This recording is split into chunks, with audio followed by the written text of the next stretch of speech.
All right, it is 2:00 and this meeting will come to order. Roll call, all of our trustees are here. Our treasurer was not able to make it today, and I believe that our general counsel will be coming later for the training.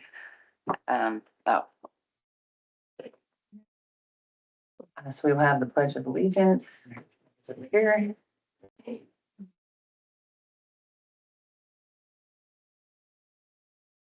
Pledge of Allegiance to the flag of the United States of America and to the republic for which it stands, one nation under God, indivisible, with liberty and justice for all.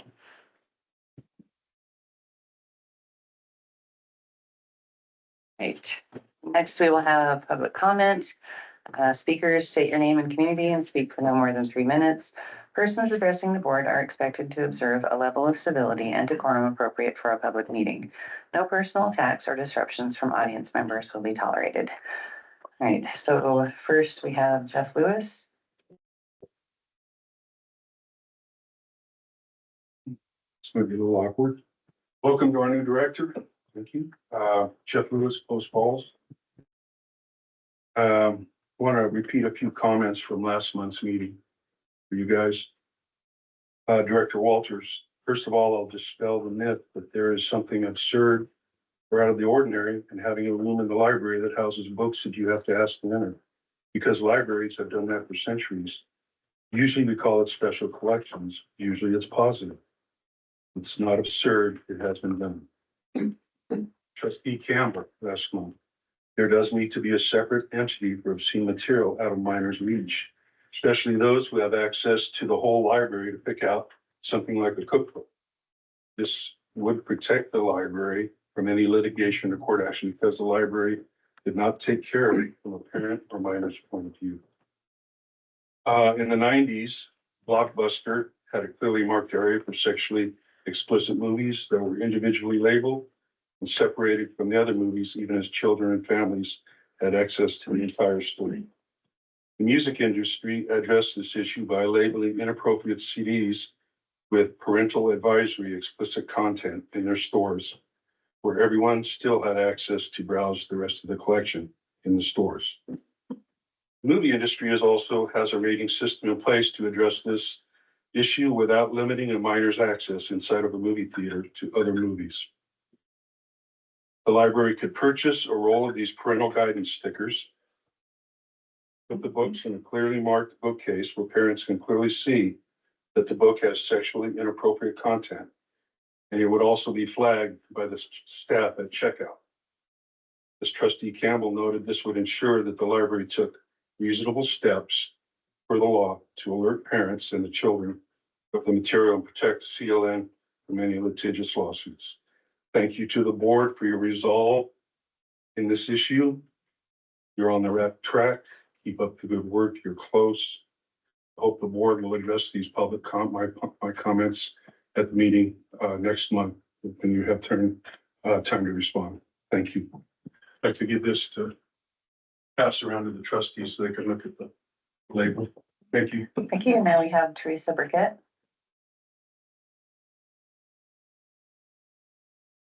Good afternoon. My name is Teresa Burkett and I live in Post Falls. I serve as the president of the Library Alliance for North Idaho, and I am here to address several critical issues, particularly the recent directive issued by Mr. Walters, the new director. It is evident that this directive disregards the discussions that have taken place during previous board member meetings. First and foremost, Mr. Walters, your proposal to alter the relocation of material policy to indicate that a request for relocation may result in the withdrawal of materials is concerning. I want to remind this board that Mr. Boyles has clearly stated that relocating a book is legally considered equivalent to removal, which raises significant First Amendment concerns. This could expose the library to serious lawsuits. Your proposal to limit minors to only 2 library cards is excessively broad and has already been criticized by your lead counsel, Mr. Boyles, in previous discussions. It is clear that you, Mr. Walters, were not present during these important meetings, and it is imperative that you consider this flawed approach. Currently, parents can link their child's card to their own, enabling them to supervise their children's reading choices. This is a fundamental right of parents under Idaho Code 32-1010, subsection 3, which clearly states, quote, "The interests of the parent include the high duty right to nurture and direct their children's destiny, including their upbringing and education," end quote. It is crucial to respect and uphold these rights. Establishing an adults-only section is only one branch severely limits access for library users across all locations. When I visit a library, I expect the ability to browse books and read their commentaries before deciding which ones to check out. This change denies patrons that crucial experience, and it is unacceptable. Furthermore, I need clarification on the types of books included in this section. Will it be limited to books for minors, or will it also include adult books that are deemed harmful to minors, such as anatomy books, the Bible, romance novels, and others? This decision demands careful consideration and complete transparency. In closing, I urge the board to reconsider these proposals and ensure that any changes made to our library policies truly reflect the values and needs of our community. Our library should remain a safe and welcoming space for everyone, fostering open access to information and respecting the rights of parents and guardians. Transparency and careful deliberation are essential as we move forward. Thank you. All right, next we have Michelle Lippert.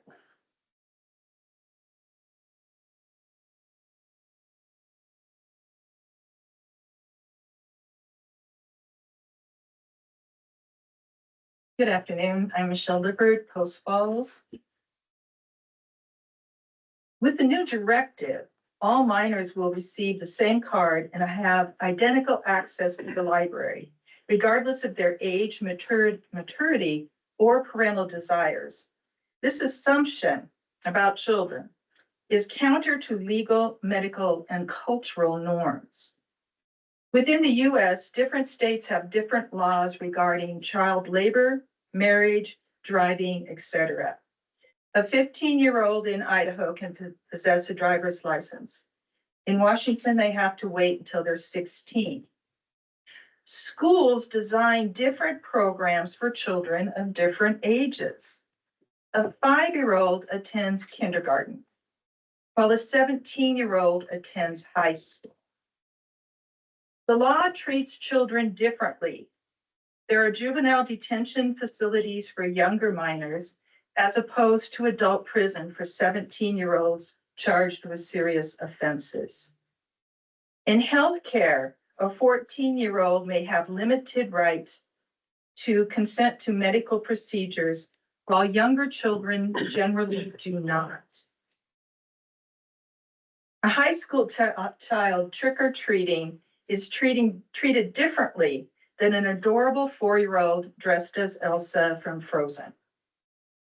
The law, the medical profession, educators, and our culture treats minors differently based on assumptions about their developmental stages. The CLN is adopting a one-size-fits-all policy. What would happen if all minors were treated exactly the same within the library? A 4-year-old would have the same access as an 11-year-old? Do we not see a problem with that? Or just let 3-year-olds run around the library? Would this restrict the intellectual freedom of older teens who may need access to different materials? Would imagine that there are a lot of 16 and 17-year-olds who need access to adult type materials to write their research papers.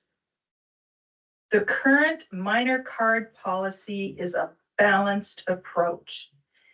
Please consider creating nuanced policies that reflect legal, medical, and social norm, similar to the current legal distinctions made for various age groups. Consider the differences in creating a fairer and more equitable system for minors. Thank you.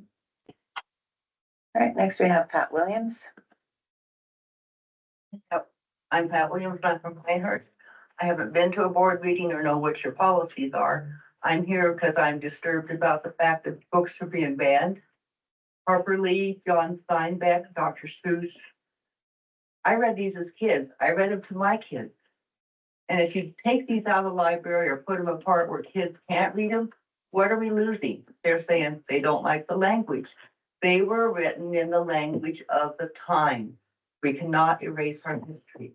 That's all I have to say. We have Mary Sawyer up next.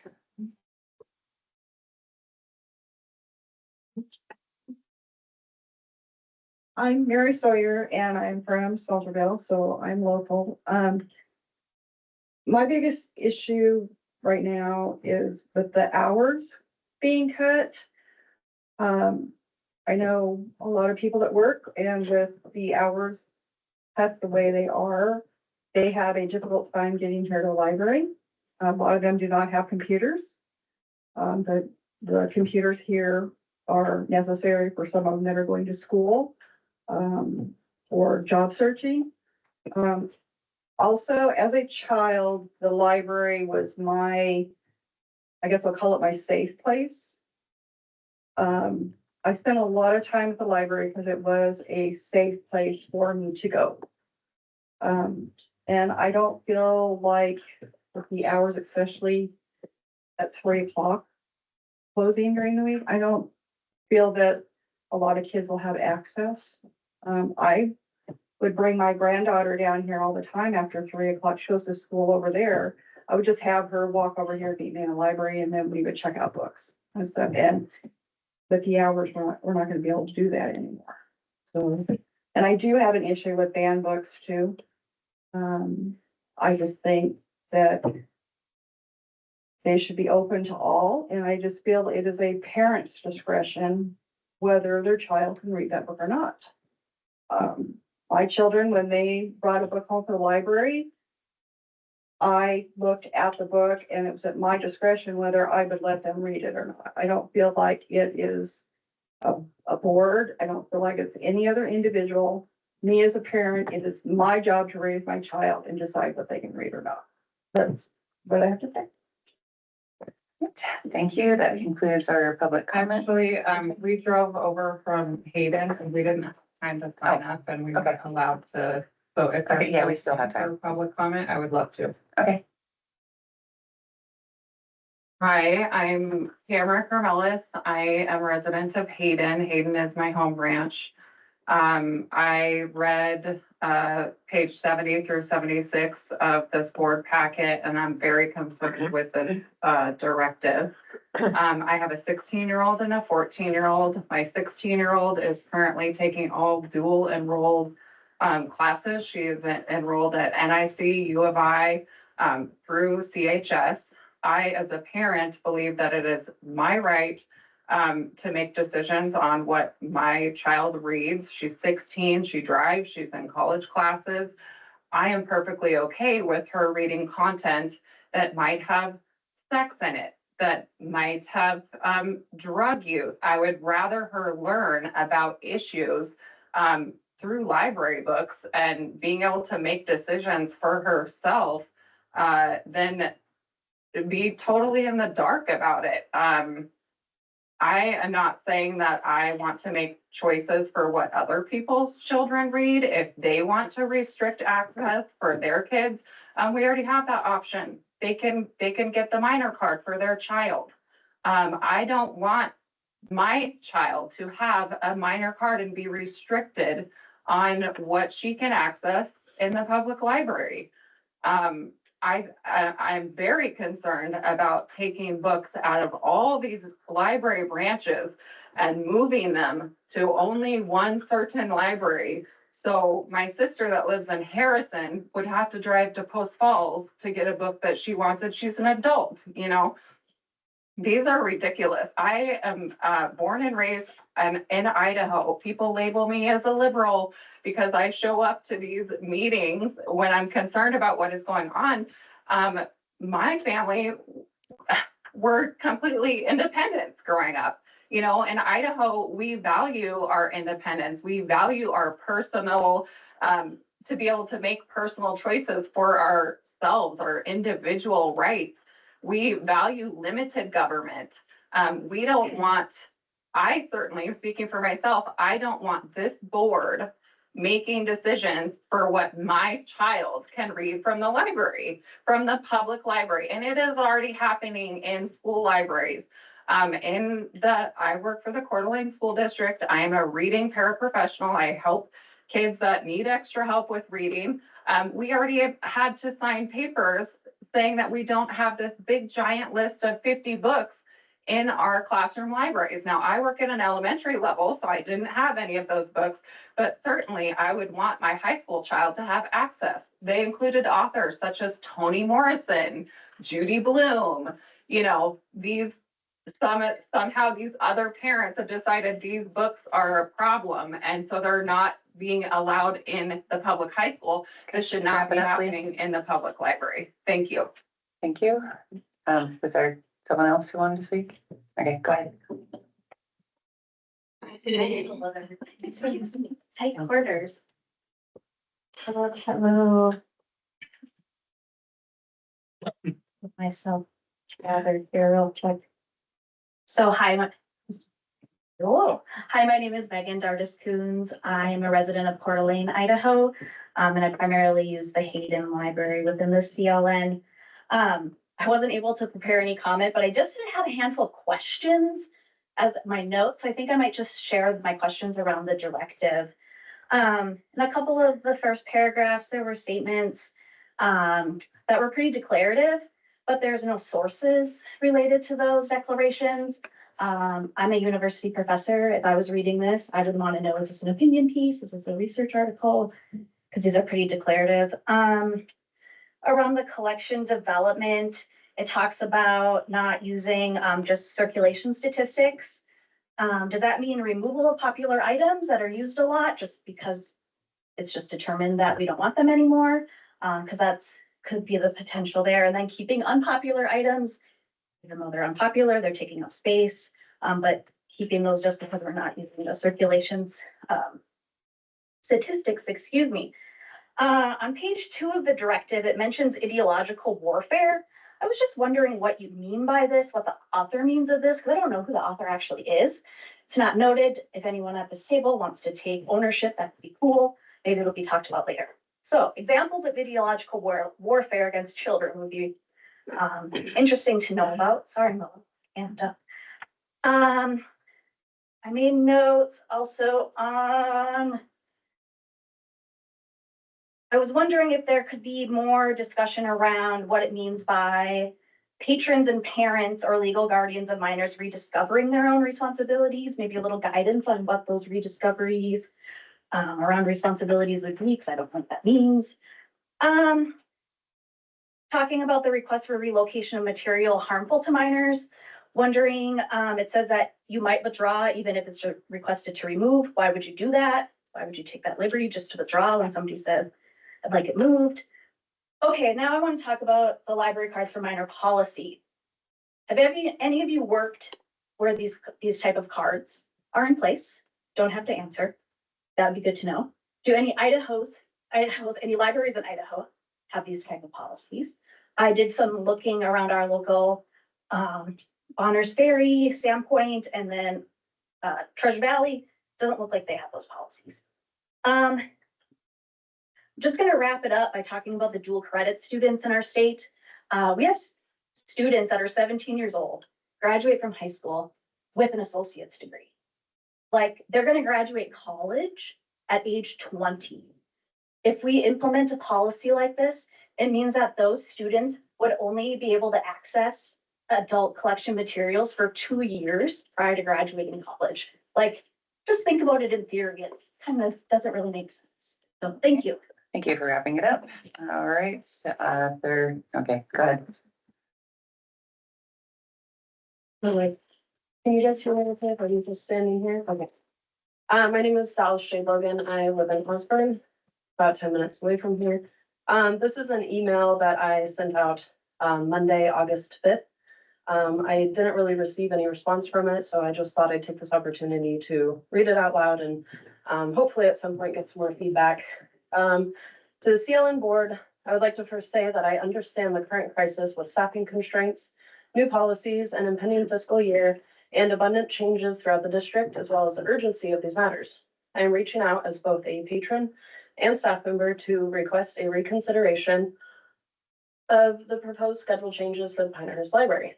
Of course, hearing about a significant reduction in our opening hours is extremely disheartening, but if these changes move forward, I hope you can sympathize with our aspiration to establish hours that best serve our community and accommodate staff responsibilities. The proposed schedule eliminates all of our evening hours, which are vital for adult programs and potential teen and after-school activities. Additionally, the removal of our most fruitful day, Monday, and the extension of hours on our slowest day, Saturday, seem counterproductive. After a discussion, my team also observed that consistent opening hours throughout the week with the same daily length could reduce any unnecessary confusion for patrons and staff. While I acknowledge the reduction of hours overall, I am optimistic that we can find a solution that addresses the needs and requests of our community and supports both adult and youth programs effectively. Please feel free to contact me via my email, blah, blah, blah, if there's an opportunity to collaborate and discuss recommendations for effective restructuring. My offer is still open. Thank you. Anyone else? Okay, seeing none, we will move on to the consent agenda. About last month. That's farther further down. I'm not doing that yet. Oh. Also to the activities. That's 14.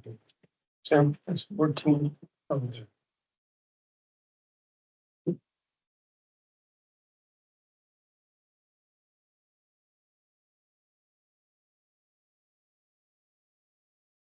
For the September 19th minutes, I didn't have any corrections. I just wanted to say thank you for putting the page number in there for something that we were supposed to look at. Like, oh yeah, I forgot to do that. So I was easily able to do that.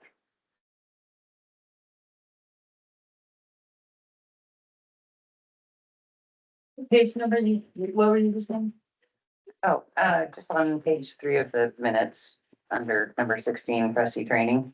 So that our legal counsel suggested that we read something on such and such page. I move that we accept the minutes of September 19th, 2024. You got put topics.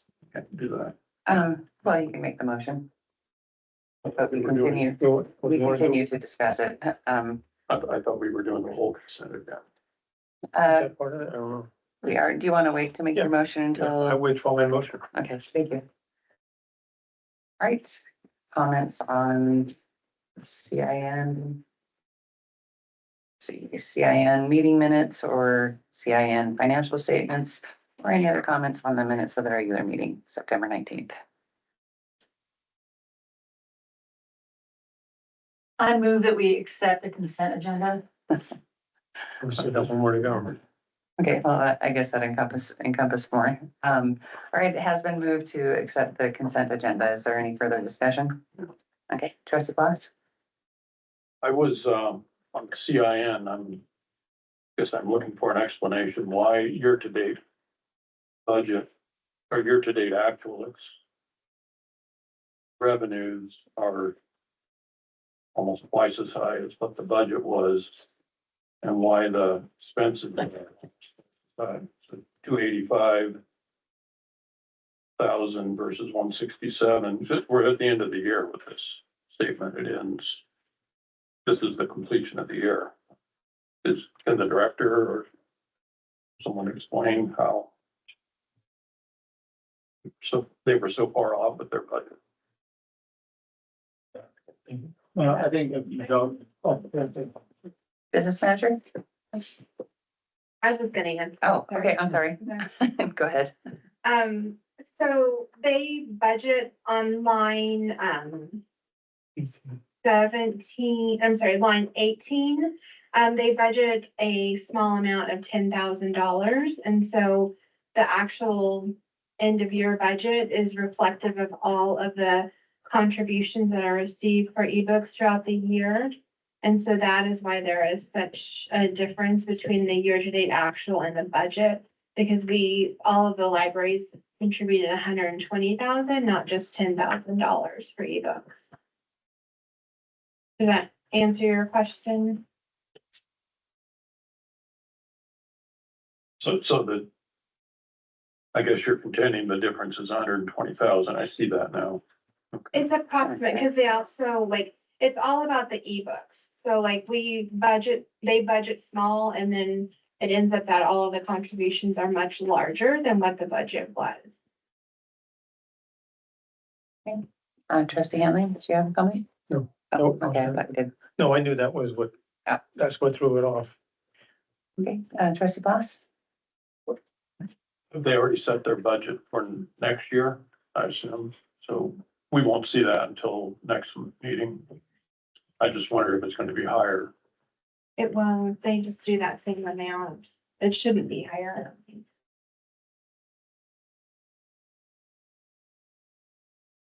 If there are no further, or if there's no further discussion, it has been moved to accept the consent agenda.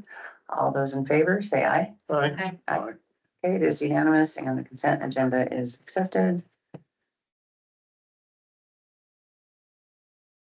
And next is the Community Library Network, September 2024 financial statements.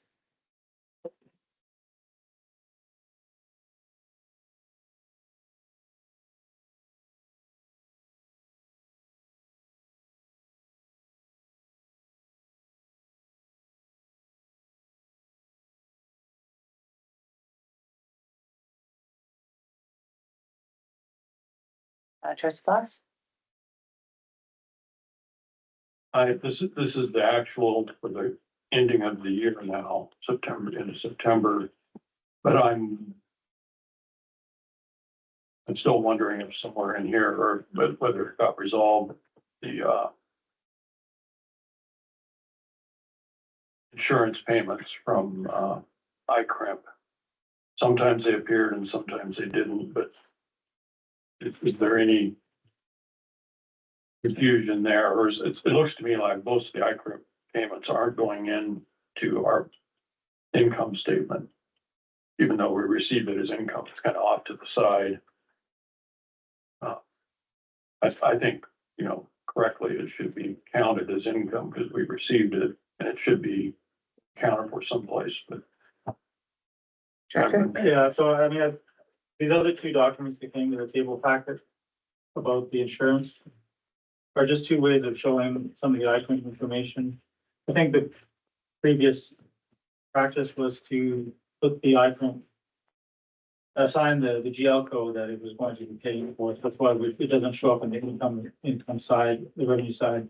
But anyway, Michelle, out of these two other documents, one is simply from iCrimp itself, explaining what their payments were to us. And then the other one, which is an Excel printout with the colors, that was created by Michelle to show in a chronological order what was being paid in the second last column, that's CLN paid. And then the insurance claim column shows when we received those claims. And so that's probably the easiest way to unpack what certainly in 25 will probably be more evident in the monthly statements because it will run through the income lines. But anyway, so if the question is about iCrimp, then probably the best piece of paper is the Excel sheet with colored rows. The other one is a printout that iCrimp provided, so we didn't have much formatting ability there, but it shows what they were paying. So. Mr. Robinson? So, to be clear, the CLN paid, that means that CLN paid directly to, one of the providers. And then the insurance claim, that's the insurance, reimbursing the library or sending money to another provider. So it's in that column based on the data that I guess we received. So the first one of 8760 coming in on 311. And that's an insurance payment that we're receiving. Okay. Thank you. Trustee Fox? So I guess the answer to my question was, it's not on the balance sheet and the income and our balance sheets that iCrimp, Yeah, it's not on the revenue side. because we on line 80, total current expenditures for the year is 800,000 less than what we budgeted for. We just. But yet our revenues were on line 18, we're almost right on for what we budgeted.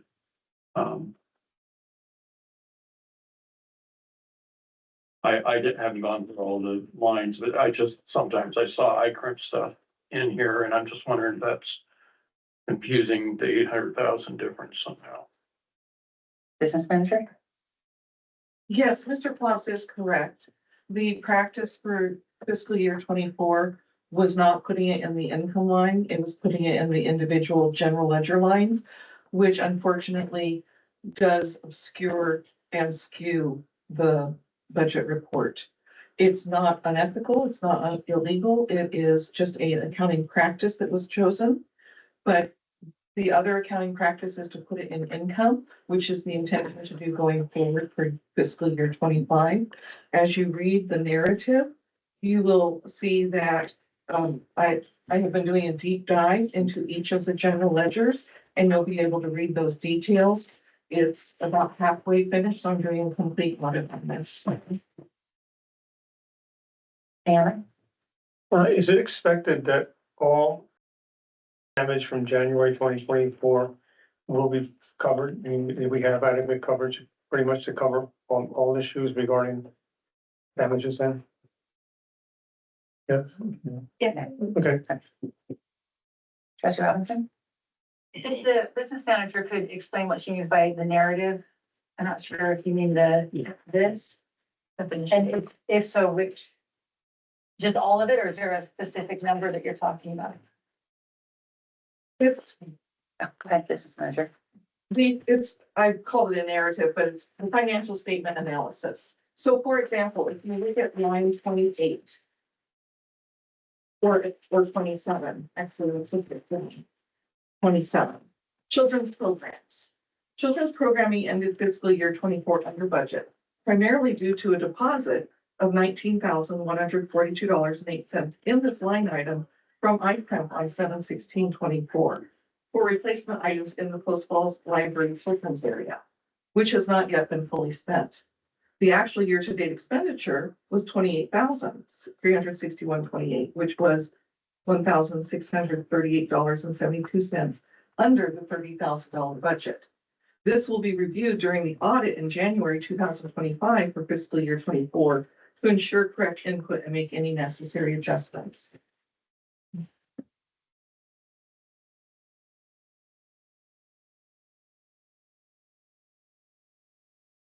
If there's no further discussion, I would entertain a motion to accept the CLN September 2024 financial statements. I move that we accept the Community Library Network September 2024 financial statements.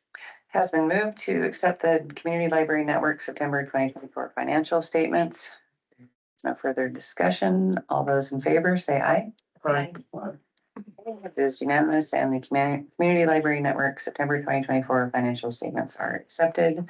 Next, we will have our director's report. Thank you. One sheet that's in the packet, which remind everyone that's the unique one, which is the collections. It's kind of a budgetary thing, but it's also be part of my report, but this is showing what's on the collections over the course of the year and what we depend on that. So I just wasn't really including my report, but if it's not commented on, it's in the packet. So this is what we give everyone. And the other thing is, so you received this sort of October 2024 board report. I'm talking with my communications person and the NTA, and we kind of wanted to create a different sort of style to that report, something a little bit more engaging. Right now, each branch would provide, data, and it would just be, put into the packet, and then the statistics were kind of, like, Trustee would ask for something a little bit more dynamic, a little bit less just numbers on the page. So this isn't the final as far as what we want to do. This is just showing the direction we want to go in what we're providing to you on a monthly basis. So it'll get fleshed out. But so basically it'll include what you're talking about, the things that are happening in the branches, the highlights. We talked a bit about the Harvest Festival. voting and then digital literacy. So I don't want to necessarily read it every month, but the idea here is that we're trying to create a better package for you, just to give you a sense of what's happening in the district. And then also with the statistics, again, this is just us trying to move in a certain direction. But if there's something else you'd be interested in having, or whether or not you'd like it broken down a little bit more, again, there's plenty of space here. We just wanted to present a new style, something that's a little bit more engaging. So I can speak to some of these things, but the idea here is that it just gives you a better chance to see what's happening in the month. Again, if you for the programming statistics, if you wanted to know more about what the 63 programs were for adult or 76, that kind of stuff can be included in here. But anyway, I just wanted to kind of address that concern about statistics and so if there's any other things you'd be interested in, please feel free to request that. And again, this is a work in progress, and we'll probably fill all pages, but we're trying to create this kind of format for the trustees. So that's the report from the branches in the district, we'll call it. Then my report, just what's happened since last month. And the highest priority for me was visiting all the branches, or to make any sort of, decisions about the future, the direction of the CLN. So that was the bulk of my first few weeks was that. So I went to visit all the branches and I think all the managers, coordinators, and staff. And that was obviously extremely important. Another thing that happened, which was on my list of things to do right away, was iSolve. iSolve is a company that we had been using for our timekeeping piece, but we decided to add more modules for the benefit mostly of creating a better business management and HR department. This is going to help us streamline all of our processes in that department. So we've added to the timekeeping module, we added the benefits and enrollment piece that they have, and also payroll, which is a huge benefit to Michelle and the department. And also there's some HR components like performance management, onboarding and offboarding, and then sort of educational pieces that will tie in with performance management. So the admin thought that it was essential that we move forward with this. It doesn't really have any budgetary impact.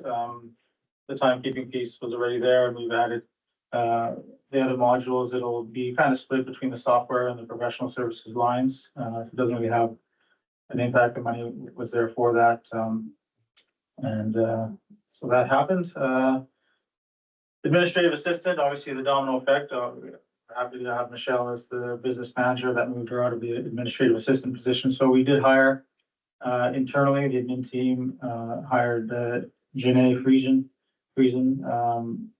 She was a library specialist from Hayden, and she's now going to be the administrative assistant, and her job begins next week.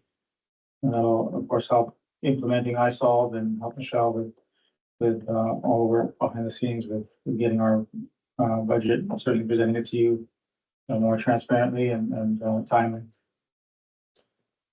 I attended the CLN Friends meeting. Haven't attended the Post Falls Friends meeting, but I did attend the CLN Friends meeting, and also that we requested a $2,000 grant in support of the grand reopening at Athol, and they granted that, so that's exciting.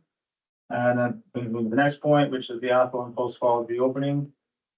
So admin and facilities, we've been working very hard, just multiple visits to the two locations, deciding about how best to put things back and both staffing offices and shelving and locations of things. And then also some of the reopening details have circulated already, but the items for Athol have already started to be moved out of Mineral Drive location. And Athol will be closed from October 21st to November 11th for staff to be able to prepare everything for the reopening. Similar process will occur with Post Falls. The assistant director is leading a team of staff in organizing the grand reopening. So we're looking forward to making this a very exciting, positive experience for the community, getting everyone back in the doors and turning what was obviously an emergency situation to something very positive.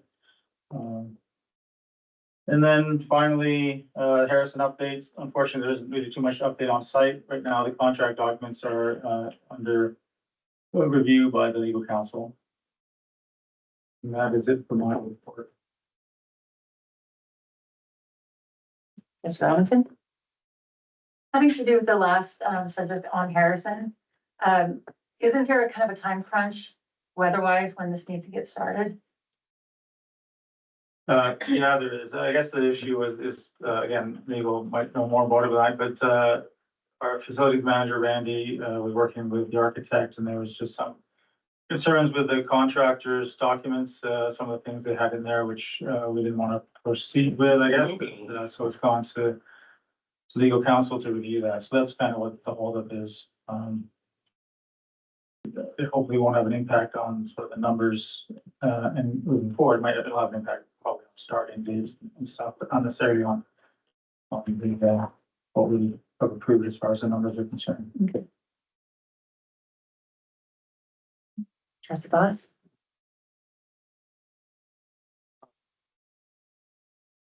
Director, I appreciate the work on the new format here. It's easy to read. I encourage to keep going that way. I like to see time series plots of trends over time, maybe for card holders or programming any of these things instead of just snapshot what it is this month. You know, also a graph last year, this time, and or, you know, a continuous graph for the year of what it is now and how it's going. So that would be my suggestions on a lot of these. Trustee Robinson?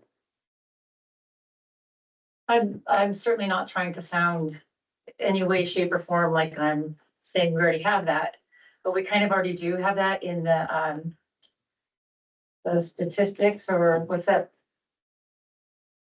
The page that shows us every month of like card holders, new card holders. So, yes, Which we got rid of, I think.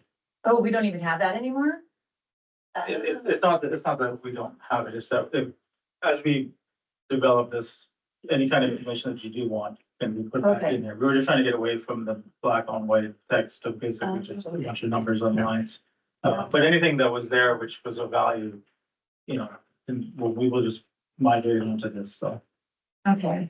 Yes, it's definitely more engaging, although I always find it boring. That's just kind of person I am. Trustee Henley? Yeah, I was gonna say, even the frequency or how often we need, the nitty gritty.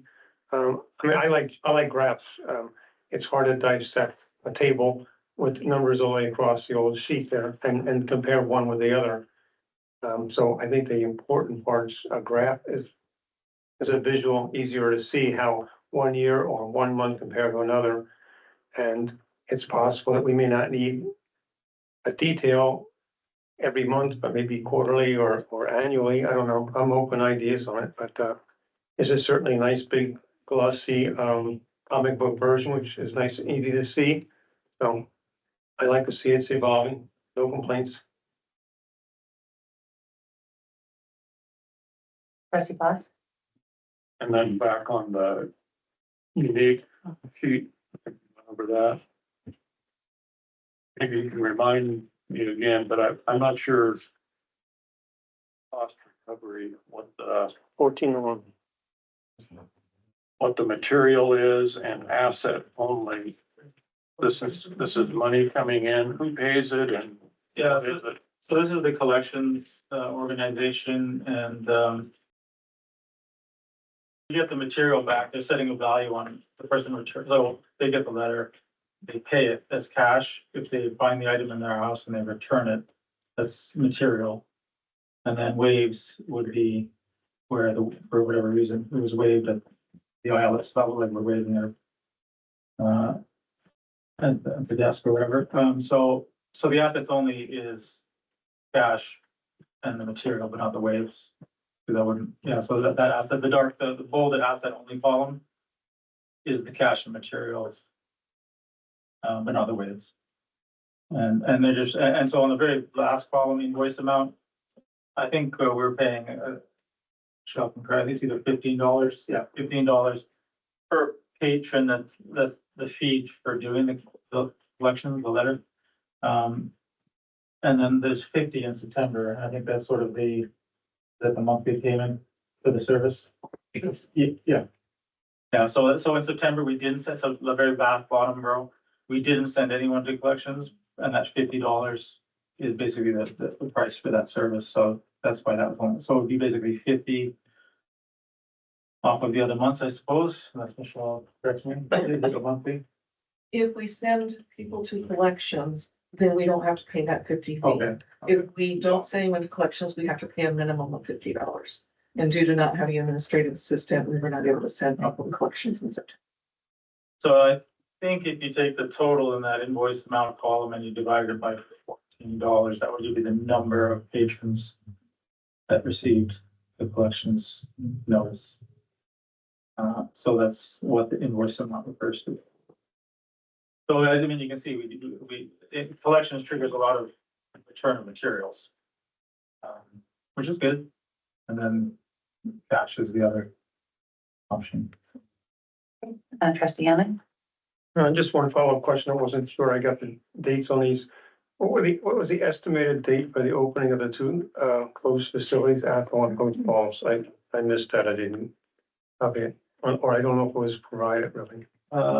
So the closure for Athol is November 11th. yeah, to the 11th.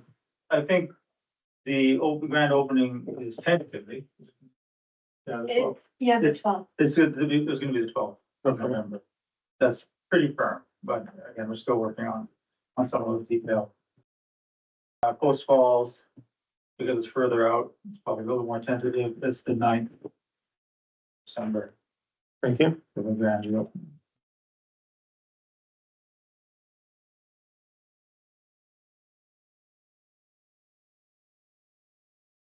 All right, if there is no further, yes, there is. Yeah. Trustee Robinson. I just have a quick question. So this, I think you said comic book version. Well, the inside of it. Yes. When we got this in our packet this time, this is the first time we've had it. I was thinking that this was replacing our board reports that the managers of each branch usually sent out. And I was like, wow, that's really pared down because we don't have that in our packet. So is that no longer or just wasn't this month?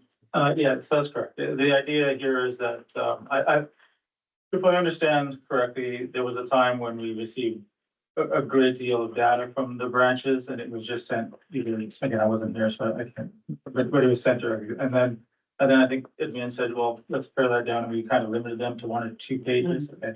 So the movement forward is for both the statistics and the district report to be something I report. And so together with the communications, department, we're gonna open it up again to the branch to give us as much data as they want. And then we'll be able to pare it down into something that's digestible. And that might be within this. Yeah, it's gonna be within that. And this is why like the last page is empty right now. Okay. So the idea is that it will be, and to be honest, the statistics are very large on the page. So I mean, there's gonna be a lot of room to expand it, but I just wanted to get this sort of started. Okay, excellent, thank you. Okay, then if there is no further discussion, we will move on to the Pinehurst Library tour and report. Or is the tour first or the report first? The report, I think. Okay. I think she's outside now. Yeah.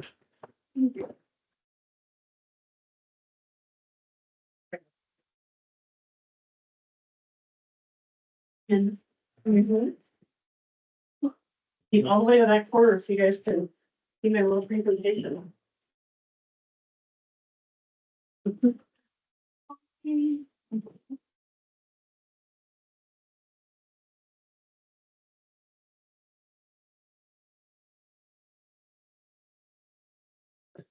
You guys, you get a minute here.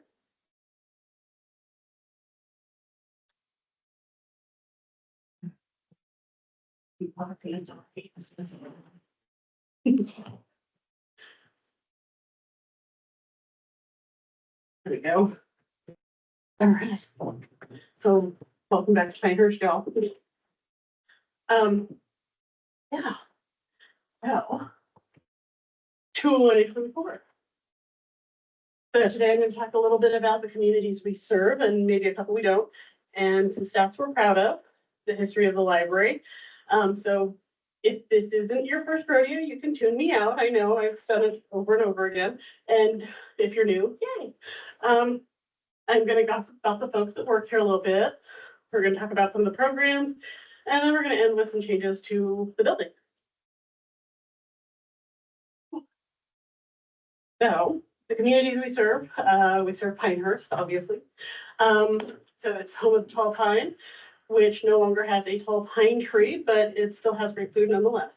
We also serve Kingston, which is, well, my little arrow will work right over there. So right next to us.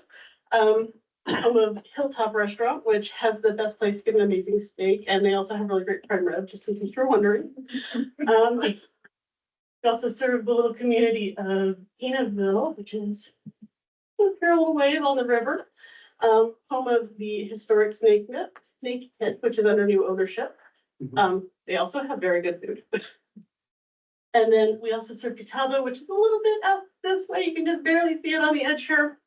And that's home to Timbers Roadhouse, also a great place for a burger, and their fries, I've been told, are really great. There's a few areas that we don't serve that warrant a little bit of conversation. There's Smelterville here and Page right in this community here. So we don't serve them because our area ends just right at the eastern limits of Pinehurst. And the residents of Smelterville and the community of Page pay a non-resident fee to use our library at $25 per household.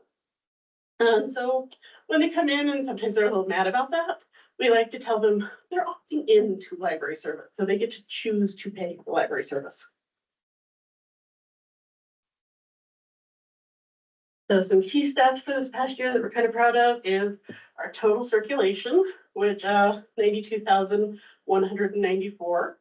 We had 19,977 members through the doors. And we hope that even with being closed on Mondays, we'll hit that 20,000 mark next year. We're hoping. We're starting off strong with some good programs that are bringing in a lot of members. So fingers crossed. So our wireless internet use is 22,632 times.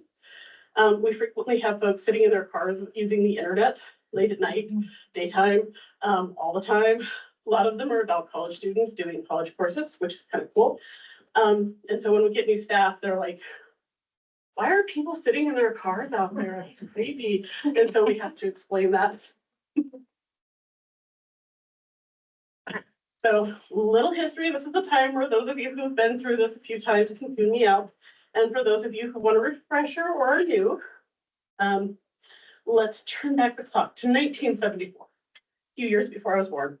The PTA at the school over here, the Kingston Pinehurst PTA, talked about creating a library inside the school ran by the PTA, but they decided for whatever reason, it just wasn't going to work out for them. But the idea kind of got rolling. And so we had some concerned citizens who were like, good idea.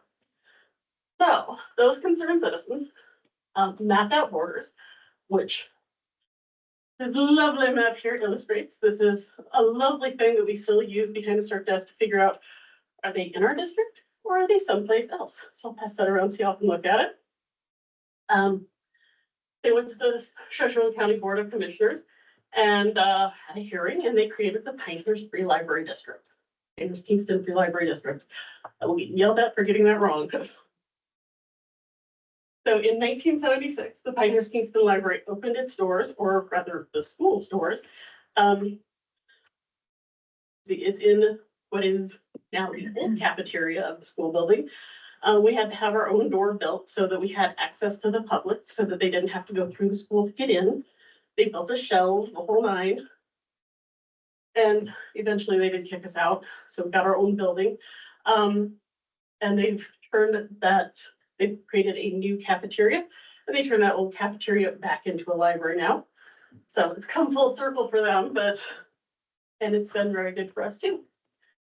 So in 1977, the Pinehurst Kingston Library District asked us to, or the Kootenai County Library District asked us to provide services to their members in Rose Lake, Canyon, and Cataldo for $3.70 per person, which, you know, if you're thinking $25 per household, $3.07 per person, there's some inflation happening there.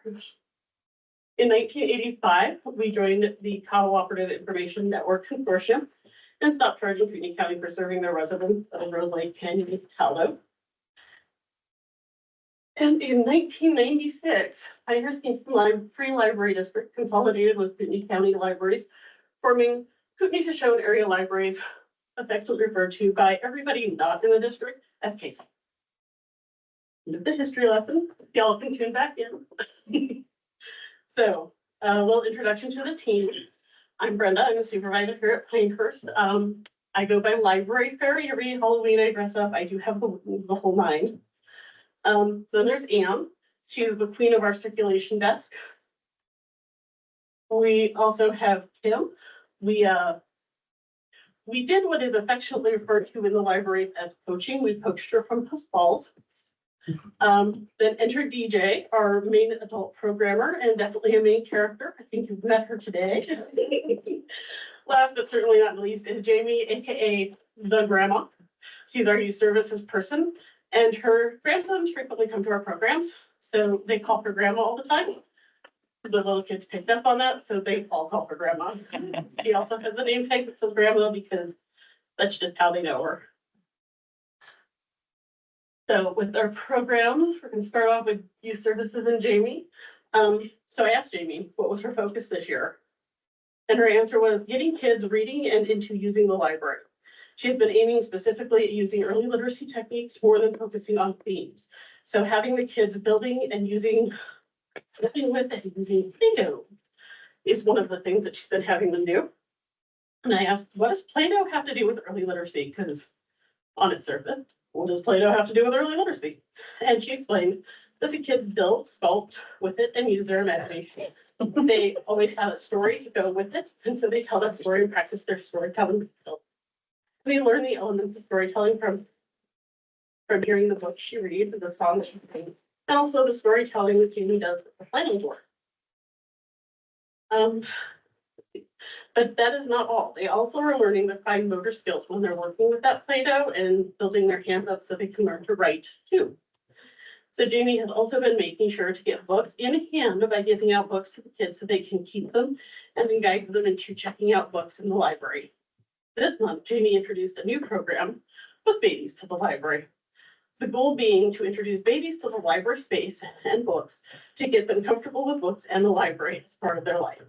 The end goal is to make lifelong readers and library users. DJ and Kim are adult programmers. Next. Have been focused on educational programs, social programs, and programs that introduce our members to local resources. For example, we partnered with Sheba, the Senior Health Insurance Benefit Advisors, part of the Idaho Department of Insurance, to do a Medicare program just yesterday, helping our elder adults learn about the resources available to them and to help them with the kind of complicated and ever-changing program. Some of our programs provide a little more fun with education, like chess club, which we get all ages for, which is kind of cool. We also have taken some feedback into consideration and added a focus on reading programs like book clubs and reading component to our outdoor programs, like combining a book club with a walking program. We also have a writing club where writers can share what they are working on and get feedback from their peers to make their writing that much better. The team has also been focused on working together with youth services to offer more family programs where we invite families to enjoy the library instead of focusing on specific age groups. So this year, we didn't have a lot of updates to the building, but we did have some good stuff happen. We got a new sofa to replace our, we're going to say it was worn sofa, using a donation from one of our favorite members. And we also got new soap dispensers in the bathroom. So if you end up in there, go ahead and check them out. Please check them out. You guys have any questions? So the $25 per household per year, is that correct? And I'm only assuming that that's because they don't pay tax, their taxes direct to them. And do you have any idea how many ballpark of how many people or how many households? I do That is- not. I can get that for you. And then you said some people complain. Are they understanding once they're told why? Some are, some aren't. Some think they can game the system by going to a different, bigger library that maybe isn't so close to the non-resident areas and seeing if they can get a free card that way. So, yes and no. So, Yeah. so do they get a card that shows the date they purchased Yeah. access and it's at 1 year Mhm. anniversary? Okay. Yeah, and it expires after 1 year, so they have to re-up every year, and it has a whole flag that comes up and says, they owe the $25.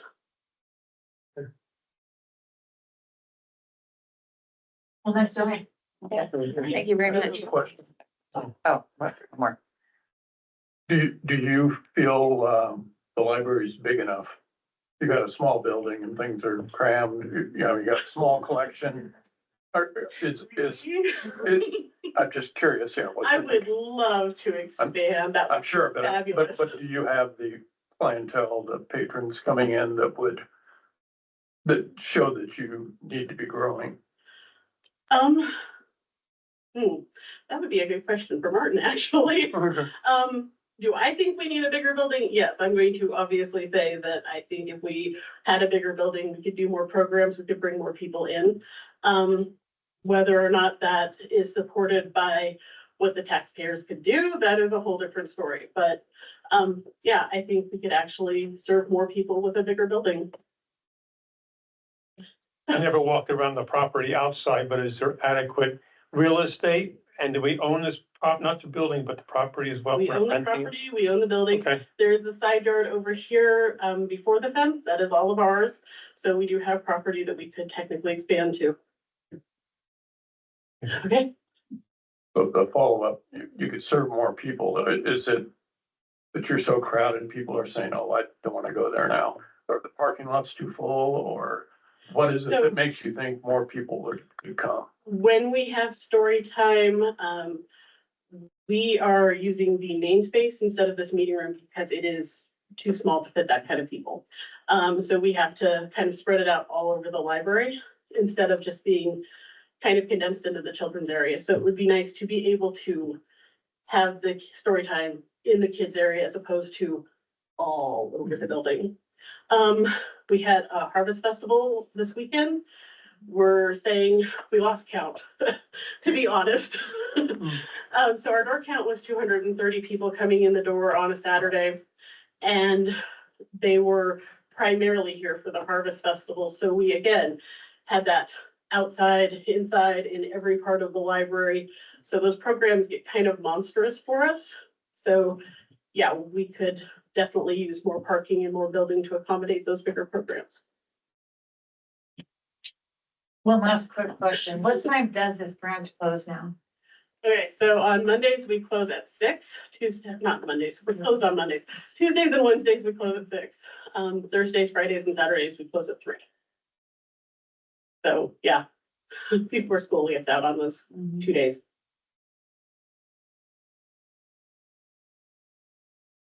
Okay, if there are no further questions, are you ready to give us a tour? Sure. Okay, thank you very much. I appreciate the presentation.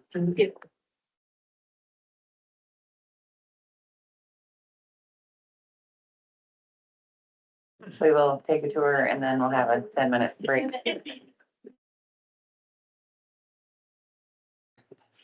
It is 3:19 and the meeting is called back to order after our break, and we will now go into trustee training by our attorney Colton Boyles.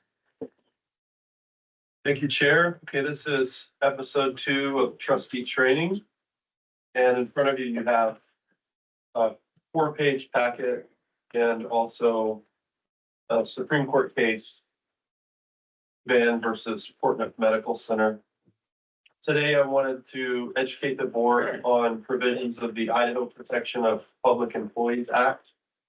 And the relevant statutes are contained in Title 6 and Chapter 21, but Statute 2101 to 2109.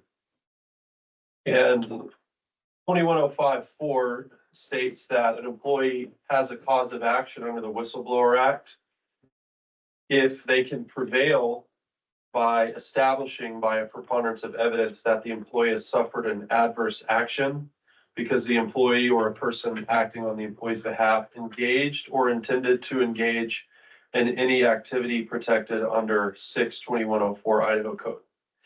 And that's a quote that comes out of the Van versus Fort Smith Medical Center case that you have as well.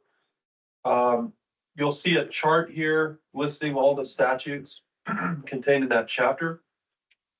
And I've put on the column to the right a number of notes of decisions.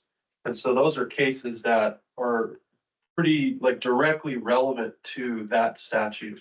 And so you can look and see what's most frequently litigated, which section of the statute. And so today I wanted to pick one of the sections that's more frequently litigated than not, because the Supreme Court will have issued some good guidance for public entities as they relates to their treatment of their employees. And so an employer under the Act would obviously be the district, the community library network. It's a governmental entity, and it will be referred to as the employer. And the employer can't take adverse action against an employee who, and there's two sections, and I sum them up here. The first one communicates in good faith the existence of any waste of public funds, property, or manpower, or a violation or suspected violation of a law, rule, or regulation. And this can be state or federal law or regulation. And the second prong under the statute is that the employee participates or communicates information in good faith in an investigation, hearing, court proceeding, a legislative or other inquiry, or other form of administrative review concerning the existence of any waste of public funds, property, or manpower, or a violation or suspected violation of law, rule, or regulation, whether state or federal. So when we talk about a prima facie case, it's like what the code is, the compiled code. The actual law is what statutes the legislature passes each year. And then our Legislative Services Office takes that language and compiles it into a code. The court looks at the code and says, this is prima facie evidence of what the law actually says. But to really determine the facts of what the law says, you have to go back to all the bills that are passed in the legislature. And so a prima facie case is just like that. It may not be the actual existence of the thing itself, but it's got enough weight that we're going to say it's probably right, it's probably true, probably correct. And so the employee can establish a prima facie case under the Idaho Protection of Public Employees Act by showing that she engaged or intended to engage in a protected activity. We'll talk a little bit more about that today. That's primarily what the training is for today. And then CLN took an adverse action against her, some sort of adverse action against the employee. And that adverse action is a term of art. And there could be another training on that as well. It could range from termination to a change in the job description to a change in pay. This would also include constructive termination. And then 3, the existence of a causal connection between the protected activity and the adverse action. And so there needs to be a logical connection between the actions CLN took and the protected activity the employee engaged in. And so an example of that would be the employee is consistently failing to show up for work, like half the time. And then the employee comes and makes a public comment one day, and then they're fired the next day. Well, they could say, I made a public comment, that was a protected activity. And then the McDonnell-Douglas burden shift would allow CLN to say, well, there was a history of insubordination and a failure to show up to work. That's why we took action here. Public comment has nothing to do with it. So the causal connection would be hard to prove in that case. So moving on to the first prong of the employee engaged in protected activity, the Van versus Fort Smith Medical Center is an illustrative case here that will paint a picture to the board of the breadth of this protected activity that public employees can engage in or are protected to engage in and encouraged to engage in. So, for example, an employee participates in an independent investigation ordered by the board. This could be because of an allegation of sexual harassment or an allegation that an employee is stealing funds or any type of allegation that would require some type of internal investigation, whether by HR or like an outside attorney. So the employees would be protected when they communicate in response to questions elicited by the investigators. And the board and the director and myself couldn't interfere with their truthful testimony. That would be protected activity. And whether they say something positive or negative about the board or the director or myself or their supervisor, as long as they're making a truthful statement in good faith, they will be protected under the IPPEA. Another example is submitting a declaration in a lawsuit against another employee or the director or the board. A third would be submitting truthful and accurate statements to law enforcement during an investigation regarding suspected criminal violations, reporting violations of the personnel policy manual, CLN policies, to a supervisor like the director or the CLN attorney, or reporting theft or criminal activity to the CLN attorney or law enforcement. I put an example here too, since that's fairly broad, of what may not be protected activity under the IPPEA. And the way to sum this up is that you're outside of kind of where you would normally want to make that statement. So if it's a sensitive personnel topic, you wouldn't make a statement to the media about it. You would go to HR or the director. And so as long as the employee is appropriately communicating it to where it logically seems that it should go internally because of a necessity, then it's likely to be protected. So moving on to the Van versus Portnoy Medical Center case, I set forth just like a quick recitation of the facts so you could kind of understand why this case is important, and it's good law still as far as I can tell from 2009. So Mr. Van was a mechanic for Lifelight. He witnessed the crash. He rushed to the scene to administer aid and help. His position was that he was getting criticized for improper maintenance, but the federal authorities had subsequently determined that it was not due to his mechanics, his department, a failure to properly maintain the plane, but that it was caused by pilot error.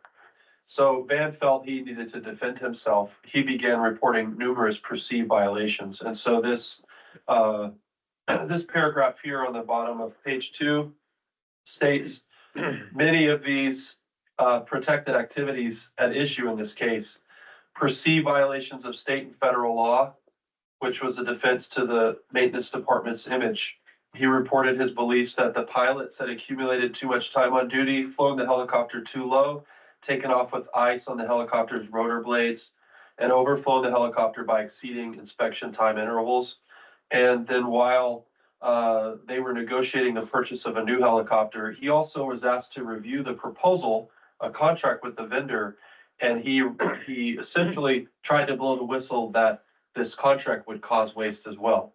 And so the reason I included that is because the Supreme Court says, well, all of these federal regulations related to pilot conduct would be protected activity if he reported that, because it would be a violation of the federal regs. But that's an existing violation.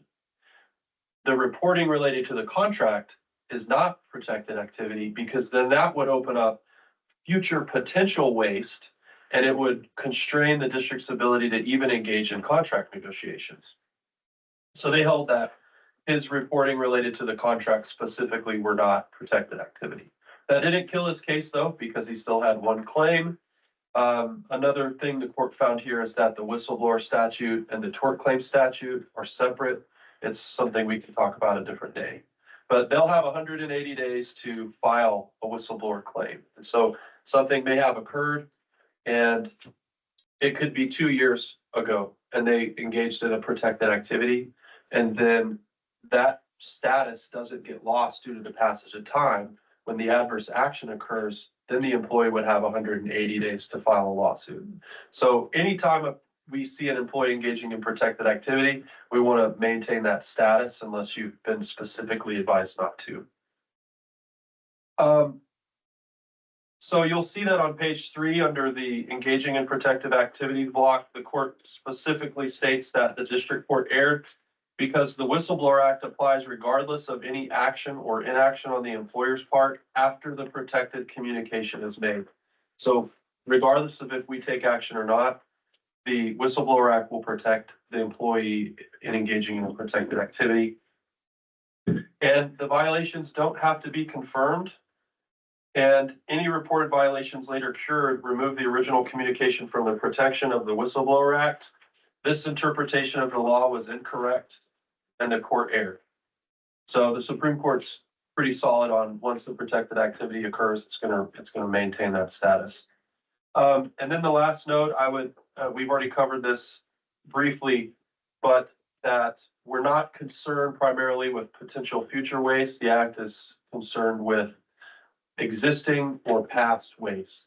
And so anytime if the director or staff or a supervisor hears an employee coming and saying, I think we have some money that's been misallocated, then we should trigger a response to take that seriously, not take an adverse action based upon that with the employee and then run that up the chain and treat that as a protected activity. You guys have any questions? We have just a couple minutes left. Yes, Trustee Robinson. Can you repeat that last bit?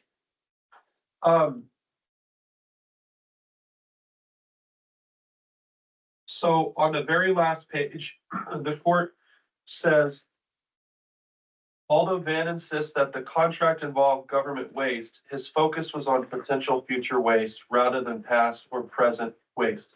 This distinction is important because the statute speaks of the existence of any waste of public funds, not potential future waste. So we're not concerned about what may occur in the future, but what has occurred or what exists now. Okay, thank you. Anything else? No.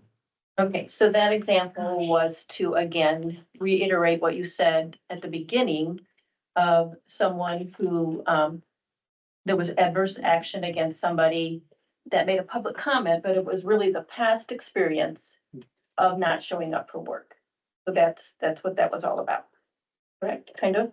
Yeah, so the past experience of not showing up for work isn't a protected activity. Right. Right. And so as long as that is the reason, the direct link for the adverse action, the board will be okay. If there's any essence of the board retaliating relating, like that closeness in time could raise the prima facie case because the termination didn't occur until the public comment. Right. Does that make sense? Mhm. Anything else? Is there any trainings that come to mind that you would like me to focus on in the next couple of months? Anything specific? All right, I have a litany of things I think you find useful. All right. Just box. Just something that you think is applicable to what we might have to deal with, that would be the highest priority. Okay. I think to do that. So. All right, thank you. All right, well, thank you for the training. And now we will be going on to discussion of 2024 to 2025 board calendar.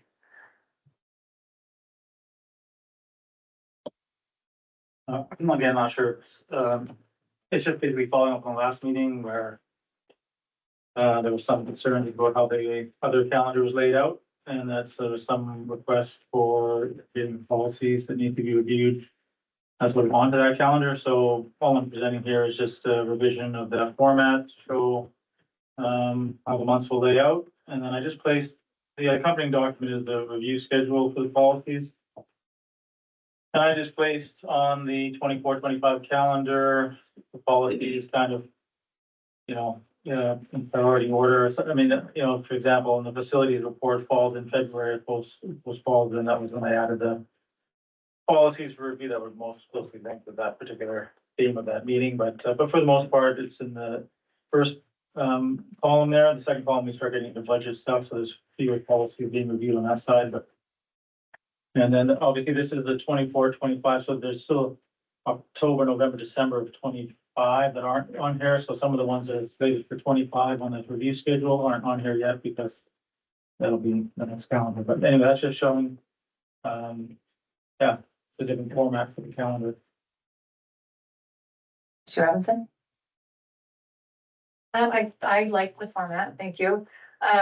For instance, under November where it says internet use safety policy, is that, hopefully it will be on our agenda. Is that something that we're just going to look at beforehand and talk about? Or does the director think that he will come in with an updated, maybe because there's different laws or situations, version of that policy that we can look at? Yeah, I think my intention was that it's on that month because it'll be presented either, some of them might be 1 page, some of them might be 3 page, right? So if it's something that needs slight revision, or we're just gonna review it and then tag on a new review date. But yeah, the idea is that it would be part of the packet, you get it ahead of time. And then there'd be discussion. If it was simple enough, it could be, revised on that evening. If not, we make it up. But yeah, the idea was that the director admin would be presenting those policies for review and updating at the time of that meeting. Thank you. Ms. Fox? Well, I'm wondering how this fits in with the parking lot. We had other topics. To fit some of that in, do we maybe have to do special meetings and we stay on track with this? A big one for me is the strategic plan. That was, I think it's on the parking lot or on your list of things to go over, but that's a fairly high priority in my mind. And I don't want to put it off for a year. Because that's the direction that we take. CLN is going, but I think there's other things that put on here, or you had on the list. But I guess I would ask that if we want to stay with this, we consider having special meetings to fit extra things in or something. Yeah, we may not need them, but yeah, I think this is, what's coming from the director. This is what he sees as important, and then we can add things as they fit in. I was just working off of the other calendar, and some of these policies won't take long.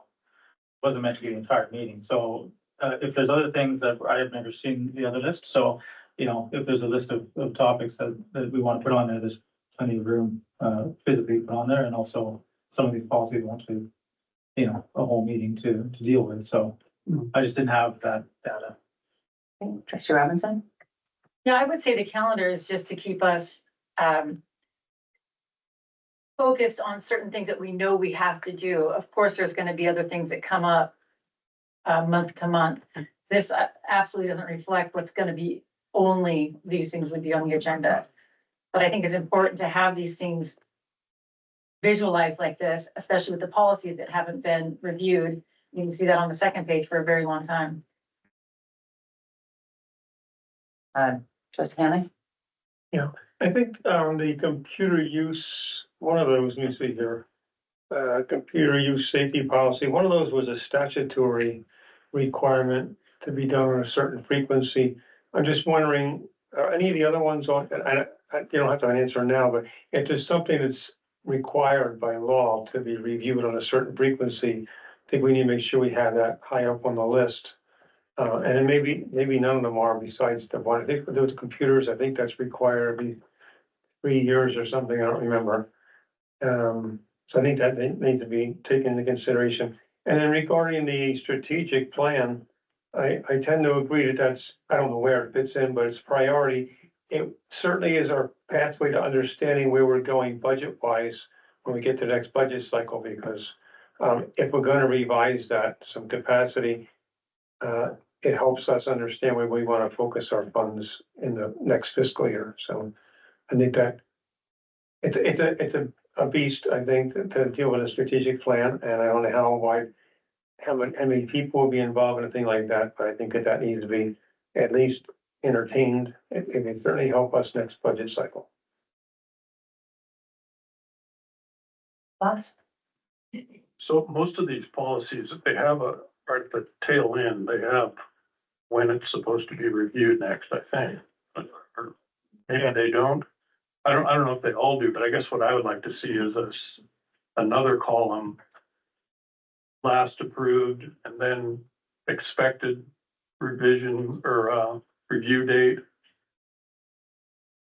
Because hopefully we're not spending time on your list here reviewing things that don't need to be reviewed till 2 years later or something. Or are they all behind on this page is what I'm wondering. On the actual policies themselves, it's not actually that common to have. They need to next week, I think with the internet policy, it's the one that might have a 3-year thing, but they don't all do, and at the bottom of the policy, it doesn't typically say that unless it's a requirement, so. But I mean, we can review that and see if there's any need to pop up.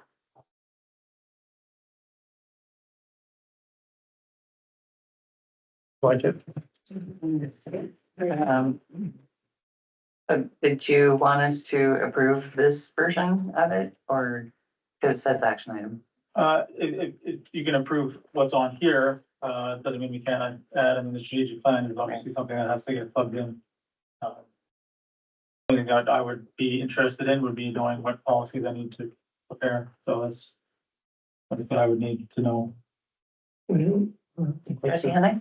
Yeah, and I'm not sure, I thought at the bottom, I'm not sure of this, at the bottom of each of our policies, I think it tells us the frequency on how often we're supposed to review it. And if we fail once in a while, if we're violating our own rule, that's not breaking the law, but if there's something that's statute, that's a different story, I would assume that. And again, I thought, and I don't know that I don't have my binder with all my policy, but I thought we had a review frequency at the bottom of each policy in the text, but I don't recall, I don't remember. That seems like it was every 3 years, but I think that's kind of like a suggestion. It's the ones that are legal that we absolutely need to pay attention to. Trustee Robinson? Yes, I do recall the past director talking about retention of records policy being one that has changes that have to do with statutes that is important to look at. And I'm not sure if that's on this or not. You know if that retention of records is on this? It's just towards the bottom. No, I'm on this one, on the calendar. Oh, yeah. Because I don't know if it is, by law you have to, but I believe that the past director said that there were things that had changed law-wise that we really needed to take a look at that. And we did start looking at it. I think we were here, Pinehurst, last year, I think. Anyway, and she even said, getting the ball rolling shows that we're working on it, but we haven't worked on it since. So I don't know if anybody on the admin team knows anything about that, if that's an important one to look at. I remember the conversation, but I don't remember the detail. Yeah, I thought it was the internet use safety policy, which is on schedule for next month, so. Trustee Boss? I guess before we approve it, I would kind of like to have the last approved date stuck in here on the schedule. So it's not clear to me that we're doing all there's 3 ADA notification at the top, 2019. See 3 of them. No, they're all on the same line, February. Oh, February, they run together. Okay. Well, is this list taking care of the highest priority? Like there's a gathering of public signatures, 2018. I don't. Oh, you do have it in January. Okay. Anyway, that would make it clear to me that if you had the dates there, that we're going in order, I guess. Or I guess we just. Yeah, I don't keep that in mind, I guess. Yeah. I don't think we're actually approving this, we'd be approving the board calendar. Well, I just meant that we're working on the most important thing. Trustee Robinson? I agree. I mean, we should obviously work on the most important things. I totally agree with that. But this page here does show the last approved date. So you could just cross-reference. And retention of records, that was last done in 2012. If I'm reading that right. So that's definitely a long time ago. So we are over time. I would entertain a motion to approve the 2024-2025 board calendar. Trustee Campbell, I move to approve the board calendar 2024 to 2025. it has been moved to approve the board calendar 2024 to 2025. There's further discussion. Oh, Trustee Robinson. Why does this have to be a motion and that we approve it? Isn't it more kind of like a living document, like it's gonna be kind of changing? I don't understand why we have to approve this. Can't we just say we like how the format is and, I would be good with that. It just says action item afterwards, so. well, everything usually says action item afterwards. Well, if it's actionable, if it's not actionable. I just feel like this isn't something that we should be. I'm not sure why we're approving it unless we're approving the way it actually looks. Okay, so is everybody good with it as living document, Assistant Director?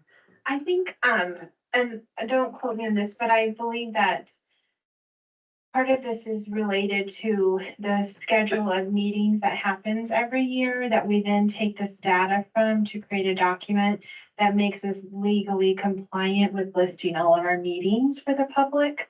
So in a way of saying that you're willing to meet at each of these locations on the calendar, you're essentially approving the meeting schedule, which then gets publicized to the public. So I think there's like a legal reason that we actually approved the calendar, but I'm not 100% sure. Okay, Trustee Hanley? Yeah, I think the statute says that we have to publicize the frequency as to when we have our regular meetings. Like, as we have it, is that third Thursday of every month? I don't know, I don't know that it requires we go further down than that, but going on this, I like it as far as format. I think it's a kind of a living, flexible document that's going to have to change from time to time because, for example, our discussion today is probably not going to be concluded, and it's probably going to be more of that next month. So it's a good start. I don't know. I like it as far as format. It's easy to read, and I think if we're going to make it a motion, I like the format. That's good enough. I don't really want to say we're locked into this and we have to have another motion next month to change it each time.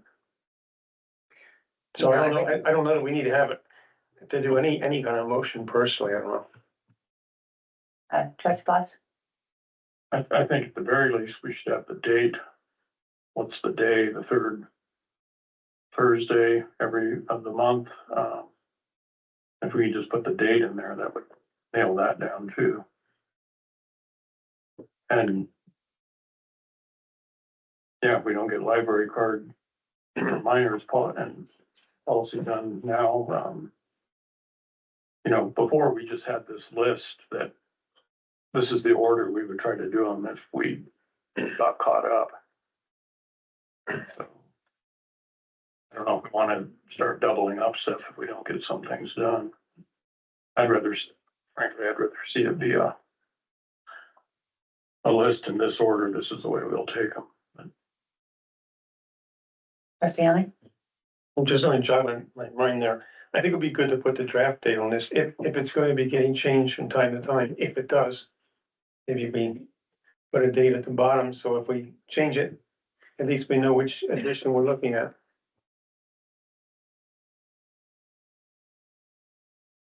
Okay, so are you guys not wanting to approve it right now? You want to think about it some more? Or, okay, so, yeah. Just to loop in what Lindsay was stating in 74-204, the board can post all of its yearly regular meetings once a year, and that satisfies the notice requirement, but there's still a notice for the agenda. So we still would have to post the agenda each time, but we can only notice the meeting once a year if you want. That's the minimum, obviously, but it has to be posted. This won't satisfy it because we also post online. So whatever date we choose would have to be posted online as well. But then all of our regular meetings at least would be covered, not including special meetings. So I think they're already in the habit of doing all of that, just to be safe for noticing it, so it's a minor thing for me. Okay, so then, we have a motion pending, but, it was table. I moved to table where is it? Table? Postpone? I think it's postponed to the next meeting. So, any table means you're gonna pick it back up in the same meeting. No. I think. Right, okay, well, either way, we're tabling and or postponing until next month. Or I haven't, I would move that we postpone to next month. So all those in favor of tabling this discussion to next month, say aye. Aye. Okay, the ayes have it, and it is postponed to table till next month. All right, and on to the interim director compensation. Okay, they already had a chance to read that. Trustee Hannah? I move that we approve the interim director compensation outlined in the memo dated October 15, 2024. Okay. Approve. Okay, so it's been moved to approve the Interim interim director compensation compensation as outlined as I think it's- outlined on the October 15th. in October 15th memo, 2024 memo. Mm-hmm. Okay, it has been moved to approve the interim director compensation as outlined in the October 15th, 2024 memo. Do we have any discussion on that? Trustee Glass? Does this go against what I thought we made a motion back about that time that we couldn't really do that because without the job description or something changing. I thought we made a motion on how we were gonna handle it, but I think it was gonna be super complicated. This was the best legal way to do it, and we haven't voted on this yet because this is a memo that didn't exist before now. So, because otherwise we would normally have like a motion to reconsider, but we don't need to because this memo is new. Trustee Henley? Just one question, because this was earned, we'll call it, in fiscal 2024. Is it coming out of fiscal 25's budget? I assume it has to. Okay, that was a couple of thoughts. All right. Oh, I didn't see that it was a couple what? Nods. Oh. Yes, they were nodding yes. Okay. Trustee Robinson? So this, I assume, was looked at by council then? Yes. Okay, and I can't exactly talk about what we talked about in executive session. So I guess I kind of have to end it there. So, yeah, I'm okay with this. Okay. Well, then, if there is no further discussion, it has been moved to approve the interim director compensation as outlined in October 15th, 2024 memo. All those in favor, say aye. Aye. Okay, it is unanimous, and the interim director compensation as outlined in October 15th, 2024 memo is approved.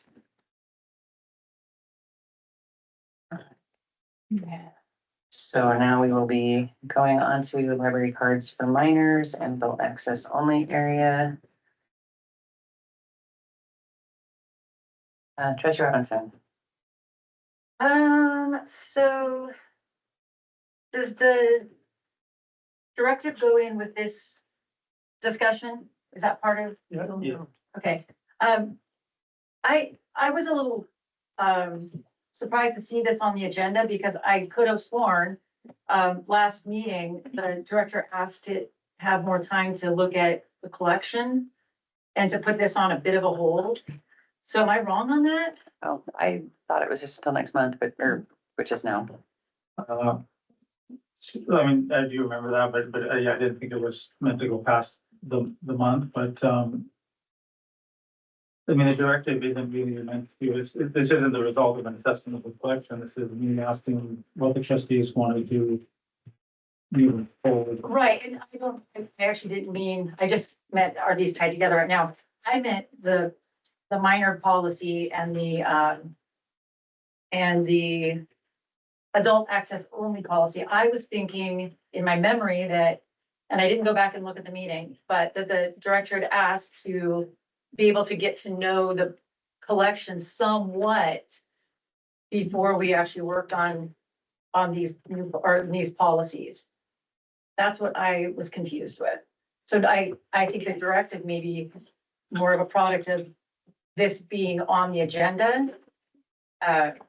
Did the director get a chance to get to know the collection in a month? I really thought the director was asking for a little bit more time, like maybe 3 months. I'd be happy to take 3 months, but I just felt that there was a certain urgency to establish at least which direction to go, because it kind of, well, on a practical level, reopening Apple and Post Falls presents, an opportunity to, deal with layout and things I talked about in the directive. I don't consider the directive was written by the director, but the directive isn't a policy. I'm not presenting it as a policy. I'm just presenting it as a sort of a direction that we could go. And one of the pieces of the direction is an appendix, which is just like an option. I'm not actually dictating. It's not a dictation. It's a directive, meaning this is the direction the ceiling could go to solve what's obviously been a problem here for some time now. It doesn't even speak too much about the policies that might, be laid over top of whatever direction the trustee decides to go. So, but it wasn't after. It's only been a month. So, and then for part of that, my collection development person was away. So I haven't had a chance to assess the collection. But that's not really what this is about. So, and again, why it's worded the way it is on the agenda just has more to do with moving it from the last agenda as an item of urgency, I think, in the mind of the trustees. If it's not urgent, then I'm happy to take more time. I'm just presenting to you ideas, which I think the trustees could consider. So it's not as various as it may seem. It's just as interesting. It's just me saying as a librarian of 25 years, this is options that we could pursue. Whether it ties to the policies really depends until you kind of solve this fundamental question of how you're going to accommodate the new law. I don't know how to move forward. So that's kind of what this is about. I'm trying to get the first step in moving forward with the new law and how it's going to apply to libraries or this library. Ms. Cox? So I just wanted to say a couple things. One is I do have a number of issues with what's in the suggestions in the directive. I also wanted to say on this policy I presented that was got a lot of outcry because of the sign out of the key. I don't understand what the director is suggesting, but as far as how to control the room, but the reason I want people to understand the reason I said it needed to be locked is because I don't think it's possible for any staff to supervise it enough unless we actually hire a guard or something and put in the job description, you get fired if you let somebody in.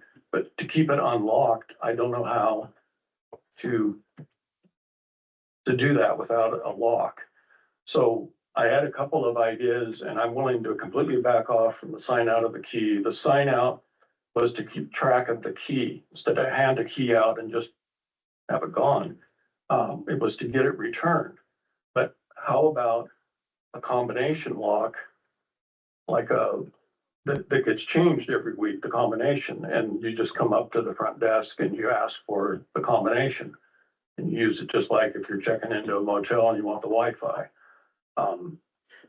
You could also have moved the unlocked cabinet behind the counter.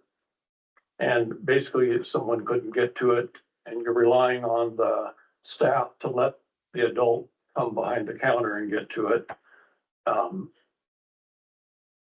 I think you could do people don't like the cameras, but the whole idea on the camera was instead of the lock, you could do a camera, but you could do a simple camera that didn't have any recording, just a camera looking at the cabinet, unlock cabinet, and the monitor watching it or viewing it behind the counter so the staff could see if somebody's loitering around it, a minor loitering around it, and go out and stop it. But it wouldn't be recorded. You could have perhaps an adult. I don't think this is possible, but there might be a real cheap card, access card, wireless access card that could only control one lock instead of a fancy security system. I didn't want CLN to have to buy that, but if there was a way to get a real cheap card that only did one lock, it only had to control that lock, and then all the adult cards could do it. Anyway, I'm certainly willing to change it. I didn't know that the sign out of the key would be so upsetting to people, but I don't know how the director in his directive is going to enforce, especially when he's got written in here that the staff just does collections and the parents do the patrons, or the people do the patrons. How can you enforce it without a lock? And I think we should discuss that and consider it. And then the second is, I don't care for the idea of all the books going up to Post Falls or Hayden. I think here at this library, if there are books that people are used to looking at or want, you can have a cabinet here. And but I'm all for making it easy to get to and not having to sign out. It's just we can't have it unlocked because staff cannot watch it enough. And I don't think that's really staff's job to watch the cabinet. Mr. Robinson? Back to the attorney's question for us after our training. I do have an idea of maybe something that you could train us on. The terms used in law a lot, taking reasonable steps to accomplish something. So I think by next month, that would be a perfect thing for us to look at, because I think we all have a different idea of what an entity took reasonable steps to do X, Y, and Z. Can we get a consensus that that would be a great thing for us to be trained on? I'm good with that. Is that future agenda discussion? Or is that, I can mix it. Well, training's already going to be on the agenda. It does have to do with. And it has to do with taking reasonable steps to keep minors away from harmful material. I think it's very pertinent to what we're discussing right now. So could we get consensus on that? Trustee Boss. I think we need to clarify, because the law doesn't say reasonable steps on how to make Yes, it does. it does not say take reasonable steps on how to make an adult access only. It says reasonable steps in relocating the material. To keeping minors away from harmful material. But it doesn't say take reasonable steps, and its wording of adult access only, that is very clear. It doesn't say reasonably make it. Could we see if we could get consensus on that training, please, Chair? I say yes. Is anyone else for that? I have no objection. Okay. I'm in agreement with Trustee Boss in the fact that the bill does not say reasonable steps. It says reasonable to the accessibility not to be there for the minors. And so reasonable ways to do that. So I mean, I have no problems with training on maybe reasonable actions. I'm fine, But Not married to again, words. it's the law that we are to not have reasonable ways of not having accessibility for minors with obscene and sexually explicit information. Okay, so if you think that it would further the goals of better status insurance, sounds like we do have a majority that would be okay with it. So you want me to provide a training related to the first prong of library liability under 18-15-17B3A, where it says the parent has a cause of action if, then A says the institution gave or made available material harmful to minors, or the institution failed to take reasonable steps to restrict access by minors to material harmful to minors. Is that the I'm sorry, did it say reasonable steps? Yeah. Interesting. restricting access to material that's harmful to minors? So, I mean, that prong does have two. It's a disjunctive, not a conjunctive, but that's specifically what you're asking, correct? Correct, and it would not have to pertain just to libraries, because a lot of your training does not pertain just to libraries, but to law.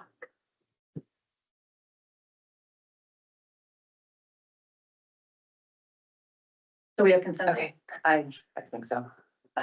Right, so then we should, Just clarify, it's reasonable steps to restrict access to material to harmful minors. That's the only place it appears. It doesn't say reasonable acts or reasonable steps to create an adult access only. Why did the legislature put those three words in there, adult access only? They didn't say reasonable steps to make adult access only. So I don't want a confusion there saying you don't, or confusing the law. The law is only place that appears is reasonable steps to restrict access to material. Is this where I say call to question? We have consensus already. And normally if there's consensus, everybody else has to just stop talking about it because we already have consensus. It's happened several times. So we have consensus for this. It's already been established. yeah, and if you want to parse that out, whatever way you think would be useful. So, okay, so back to the actual draft policies, Trust Plus or Hanley? Sorry. I was gonna say, it was my recollection from last month that the director wanted a chance to better assess the contents of our collection. And I think that came from our discussion on creating an area of adult access only area. So the law, I think, requires us to have adult access area, I guess, designated, and we did. What size of a place are we looking for? So until you look at what you've got, you can't say, well, I need a closet or I need a new wing on the building. So I think that I don't think we need to resolve in the policy exactly where something would go and exactly how it would be locked up or not locked up. I think that's my opinion. I think that's more of a procedural detail. I think our job is to make a policy in general that says we need to have an adult access area only, and I don't think we need to define exactly what that would be. So, and when I took a shot at the draft, based upon it, I gave it out last month, based upon the Trustee Plus's draft, I made mine much more generic, I'll call it, where I'm not going down to the very detailed level. I try to make it a high level policy that says we have to have an adult access area designated. I forget what I wrote anyway, but I provided a 1-page, less detailed policy. So I don't know how we want to approach this animal. Trustee Robinson? So I agree, if and when we move on with this, that it doesn't have to be as detailed. First, see if it's even needed and what it means to be, because there's already adult areas in all the libraries. So, and then also I'd like to know if there's been any challenges yet or reconsiderations filled out concerning this matter. I have two, received since I've been here. Oh, they were both, requests for relocation. Response? So I disagree with trustee Hanley. I think it needs to be specific enough to accommodate a policy to tell the library staff what the board expects to be done. We already see this in the directive. If we just leave it, now we're maybe going to end up with all the books moving to Hayden and Post Falls. I think the board should say what we want, and the small libraries, I believe, should have a way to make adult access only. And I believe a cabinet would work, but if we don't say it as a board, it's going to vary over time. It's going to vary over library to library. It's going to vary with staff. If we expect it or something to be done, then we need a policy. And if staff isn't doing it, then there's cause of action against the staff. We have to have a policy that says what needs to be done. We can't just leave it. Trustee Campbell? So I'm looking at the House Bill number 710 in front of me, and it's very explicit in the act. And again, this is relating to minors. And it says that amending section 18-1514 Idaho Code to revise a definition, to define a term, and to make a technical correction. Amending chapter 15, title 18 Idaho Code by the addition of a new section, 18-1517B Idaho Code, to provide a short title.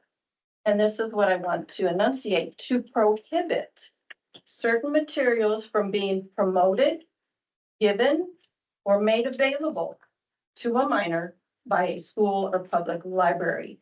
And so I feel that the board needs to have a policy also that explicitly describes how we're going to do this beast, like Trustee Hanley said. And but it's important that, yes, we might have an adult area, but again, it cannot be made available to a minor.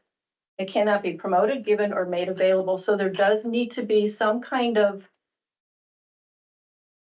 prohibition to be able for these minors to have access to this information that's considered obscene.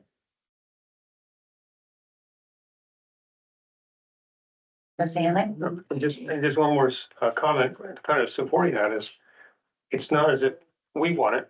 The law says we will make this material inaccessible to minors. It's not debatable. It's kind of clearly written out in the policy or in the law. So what those reasonable steps are to make the material unavailable, I don't know what we considered reasonable. I don't envision having cameras and guards. That's not even close to in my mind. But what's a reasonable step to restrict access? That's kind of where I don't know the answer to that. Yeah, a lot of the public has said that they want their kids to have access to the adult section, not the adult access section, but just cookbooks and, river rafting, whatever they want to do. There's a lot of call for teens to go over to the adult sections. So I think that it should be something separate, but I don't know, I just would think that the library would know the best way for each library or whatever to figure out that separate adult access only section. Who's next? Trustee Glass? And I wanted to reiterate, we tried this with the minor card policy, making it up to 17 and saying just, in fact, that's what's in the minor card policy at the moment. We haven't modified, or the one that we draft, saying that anyone under 17 or under 18 couldn't check out a book in the adult area. And we weren't going to touch the adult area because it was going to be adult access only. But we got large outcry against that. And, I went over to the far aisle over here and I see different history books and things that 14, 15, 16-year-olds should be able to get. I don't know if they should be in the adult section, but they should be able to get to that last aisle because that's where these kind of books are. But we cannot have harmful material for minors if it's written for an adult audience. We can't have that stuck in that aisle over there. It has to be moved. And I say, let, the ones that have open access, the minors with open access go all over the library. Let's get those harmful books out of there. And if you're an adult and you want to look at it, I don't know if it's only 1% of the patrons would want to do this, to look at that. But in the meantime, 99% of the, or whatever the breakdown is, of the families, the patrons are going to be happy. They don't have to worry about their minors stumbling across one of these books. And I think that fits the bill for what our patrons want. Okay, so the director wanted to know some, what the board wants, and it sounded like we did have a majority that want a separate section. We might differ on what that might be, but that was at least one. Director? Yeah, again, maybe I didn't present it right. I thought I wrote it very well. The directive itself, not the opinion, is what a library has done. We normally do.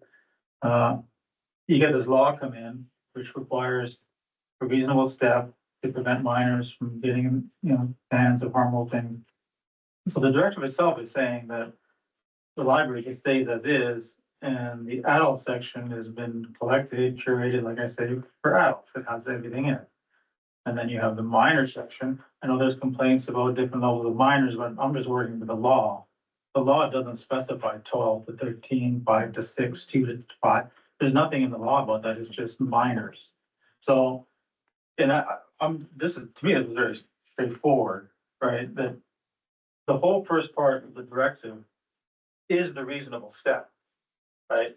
The buffer zone where, so if you're in Post Fall, then you need to travel 25 feet through an open space to get to the adult section versus the children's section, minor section, right? And there's a sign there which says, like you saw, there's a fence that says you can't go on the other side of this fence. We have these things in society all the time which tell us what we should and shouldn't do.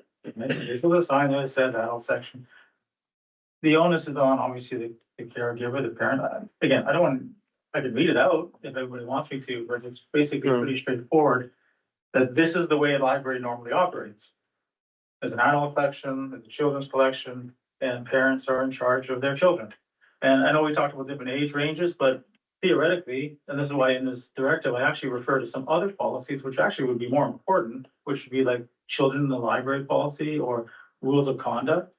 So if you look at the rules of conduct, policy, I'm getting it fast enough. Let's see, rules of conduct. Okay, so what are the rules? Library members are expected to be safe. Be respectful of other members of the library staff. Be respectful of library. This is the old one, 2021. Obey the law. Obey the law. What does that law mean now? This was done in 21. What does obey the law mean in 2025, 2024? It's in the policy. Library patrons are supposed to obey the law inside. Is that a reasonable step? I would say, yeah, that's a reasonable step. We've taken a reasonable step to require people to obey the law, right? If library staff will intervene to stop prohibited activities and behavior. So it is it's not really a policy requirement. It's in the job description. That's why one of the prongs of my approach is, staff responsibility. We've always been responsible for our collections, right? Whether it's please don't eat with that, please don't, or shush, like we've always been responsible for our collections. So that's to have the staff be told in their job description that, it's part of your job to notice someone doing something against the law in your library, I don't see that as too far-fetched, certainly not unreasonable. So anyway, I think, and again, I mentioned it all in the directive, so maybe we can, read it again or whatever, but the appendix, just in case it wasn't obvious, is an option. Should the trustees want to have a location that is deemed adult access only, I'm suggesting is done this way, logistically, because to do that in each branch is going to be very challenging, right? Again, I know that getting backlash from some members of the community, some public comments this evening, that's fine. The purpose of the directive was just simply say this is the most reasonable and straightforward way to accommodate the new law, to allow the library to exist like it always has existed, right? I'm father of 7 children. I've raised children. I'm a parent. I'm 100%, in favor, or I die on the hill of parental rights. It's absolutely their responsibility, 100% their responsibility to make sure that their child doesn't have access to these things. So if they want to have them, then they have a card to deal with. I didn't see too much, in this directive, which was that controversial. But in any case, and to go back to someone had asked about how many how many things I have. So I got 2. I can't actually do anything with them because they're asking me to relocate it to an adult access only, which we don't have yet. So I could assess the collection and find out that there's, 5,000 items that qualify under the law. But yeah, that would be helpful for sure, because then we can say, but that it can't be a stagnant thing, because it's always going to be, I need a room that's always going to be able to handle it, right? But honestly, I can't do much now with any of the things that come in because I don't have an adult access only location. My directive is simply saying the adult collection is adult access only by its very nature. That's what it's collected for. That's what our collection development team is deciding about. And then a collection for minors is a minor collection collected for minors. It's pretty straightforward. Now, whether or not we want 17 and under to be able to access the adult access only collection, right? That's kind of why I say, well, yeah, if it's up to the parents, then the parents can take the initiative to do it. If I want my 16-year-old or my 17-year-old, but I was thinking I have one. If I want my 16 or 17-year-old to access, something in the adult collection, then I'll be a parent and I'll go get it with them. I'll go. I mean, I don't see what the difficulty is. If you want to send them on your own, then again, that's where the law comes in and we have some trouble. So it's a very complicated situation, but I'm trying to make it as simple as possible and as reasonable as possible, right? So, and as I say in the directive, right, who benefits? The parents with minors will benefit, but then some adults will want to go I'm not saying that I'm favoring putting everything in post walls or whatever. I'm just answering the question. If you want an adult access only collection that can continually be, modified, fall under regular collection development rules, right? Then it can't necessarily be a cabinet because might not be able to accommodate things over time. I'm trying to say, okay, well, let's use the special collections model. You pick a room that's decent, no rule. It's just on the door. It might say like 18 and up. I'm assuming it has a door, right? If it doesn't have a door, then maybe it has a sign or something. But these are reasonable steps. I didn't actually say in here which one I prefer. I'm trying to just give the trustees the chance to decide what is the adult access only collection. Is it a singular location, right? Or is it the adult collection? If it's not the adult collection, then you have to understand that there'll be things taken out of the adult collection, which adults would love to be able to get at. So, we have to try to just weigh the pros and cons and provide the community the best possible scenario. And that's kind of what the directive is about. But again, I haven't assessed the collection, minutely, and I can't really do much about any of the requests because this hasn't actually been finalized. So I don't know, what to do with the requests I have like to, but But the whole point is if someone's asking me to move something to the adult access only collection, that doesn't exist right now. And it won't exist. Not that we need a policy for it, but it's not even going to exist until we decide what it is we want to do about that one principle. So, I don't know, I'm happy to field questions about the directive. To me, I thought it was pretty straightforward. There's 3 prongs to it. Collection development is what we do. And I hear a lot of stuff in the community and it's what we do. We're librarians. That's our job. So we're going to collect the best possible collection we can based on our experiences, our expertise. Like I say, we're not part of the other information players in the community, in the world, right? We're not publishing houses. We do different things. So the collection development is a big piece of creating a good library, a good collection of the library. Second piece was the library layout. And this is where the reasonable step comes in, right? Is it a reasonable step in this library to simply take, so for example, if I'm looking at the adult nonfiction collection, and I just turn around and there's the beginning of the kids section, is that a reasonable step? Probably not. But if we look at layout and we say, let's lay out the building differently, where there's the chance for a buffer, some signage, some decent, just reasonable, steps, then we've taken that step and we add the other layer of, staff responsibility. To me, that was reasonable. So that's why I was presenting it as such. And like I say, in the directive, in some libraries, the big ones, it's a lot easier. Hayden is well laid out to be able to do it. Post Falls, you have a ton of buffer zone with actual staff offices looking over those zones. So again, maybe it wasn't written well enough for people to appreciate it, but basically these 3 things are what libraries have always done. We've collected according to our integrity as an institution.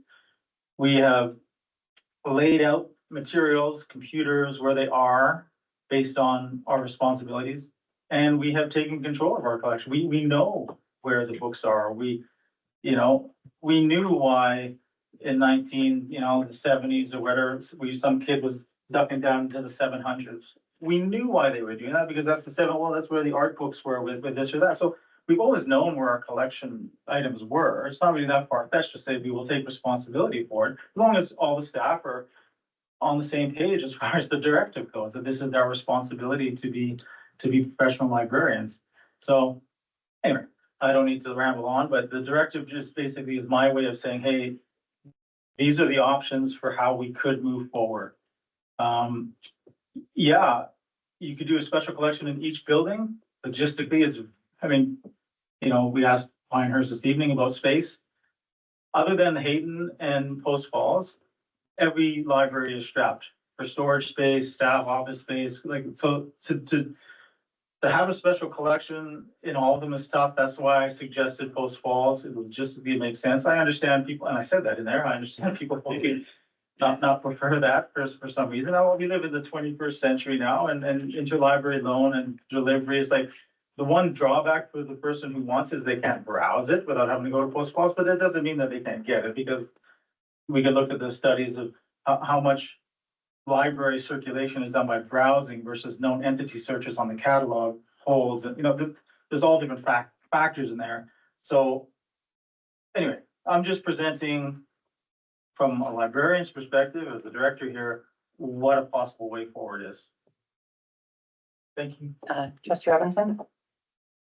Another thing that I think confuses me anyway, is I'm sure every person in this room has a different idea of what book would be in this locked cabinet.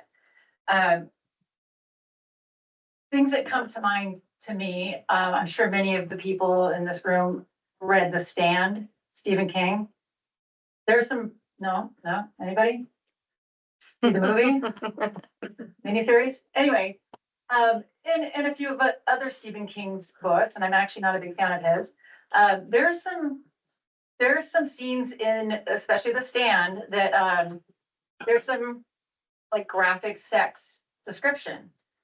Is that going to be locked up?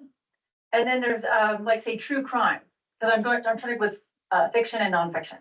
True crime. I guarantee you, there's going to be things in true crime stories that are Some people would say harmful to minors and others would be like, no, and that's just reality. And that actually happens out in the world. And, you know, I grew up watching horror films and it actually made me more of a cautious adult. So,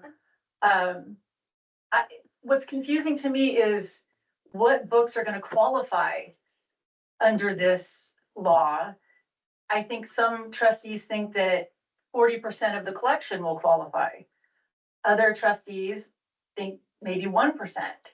So until we really start assessing what books, I mean, it's easy for people to stand up there and say, you know, the library's full of them.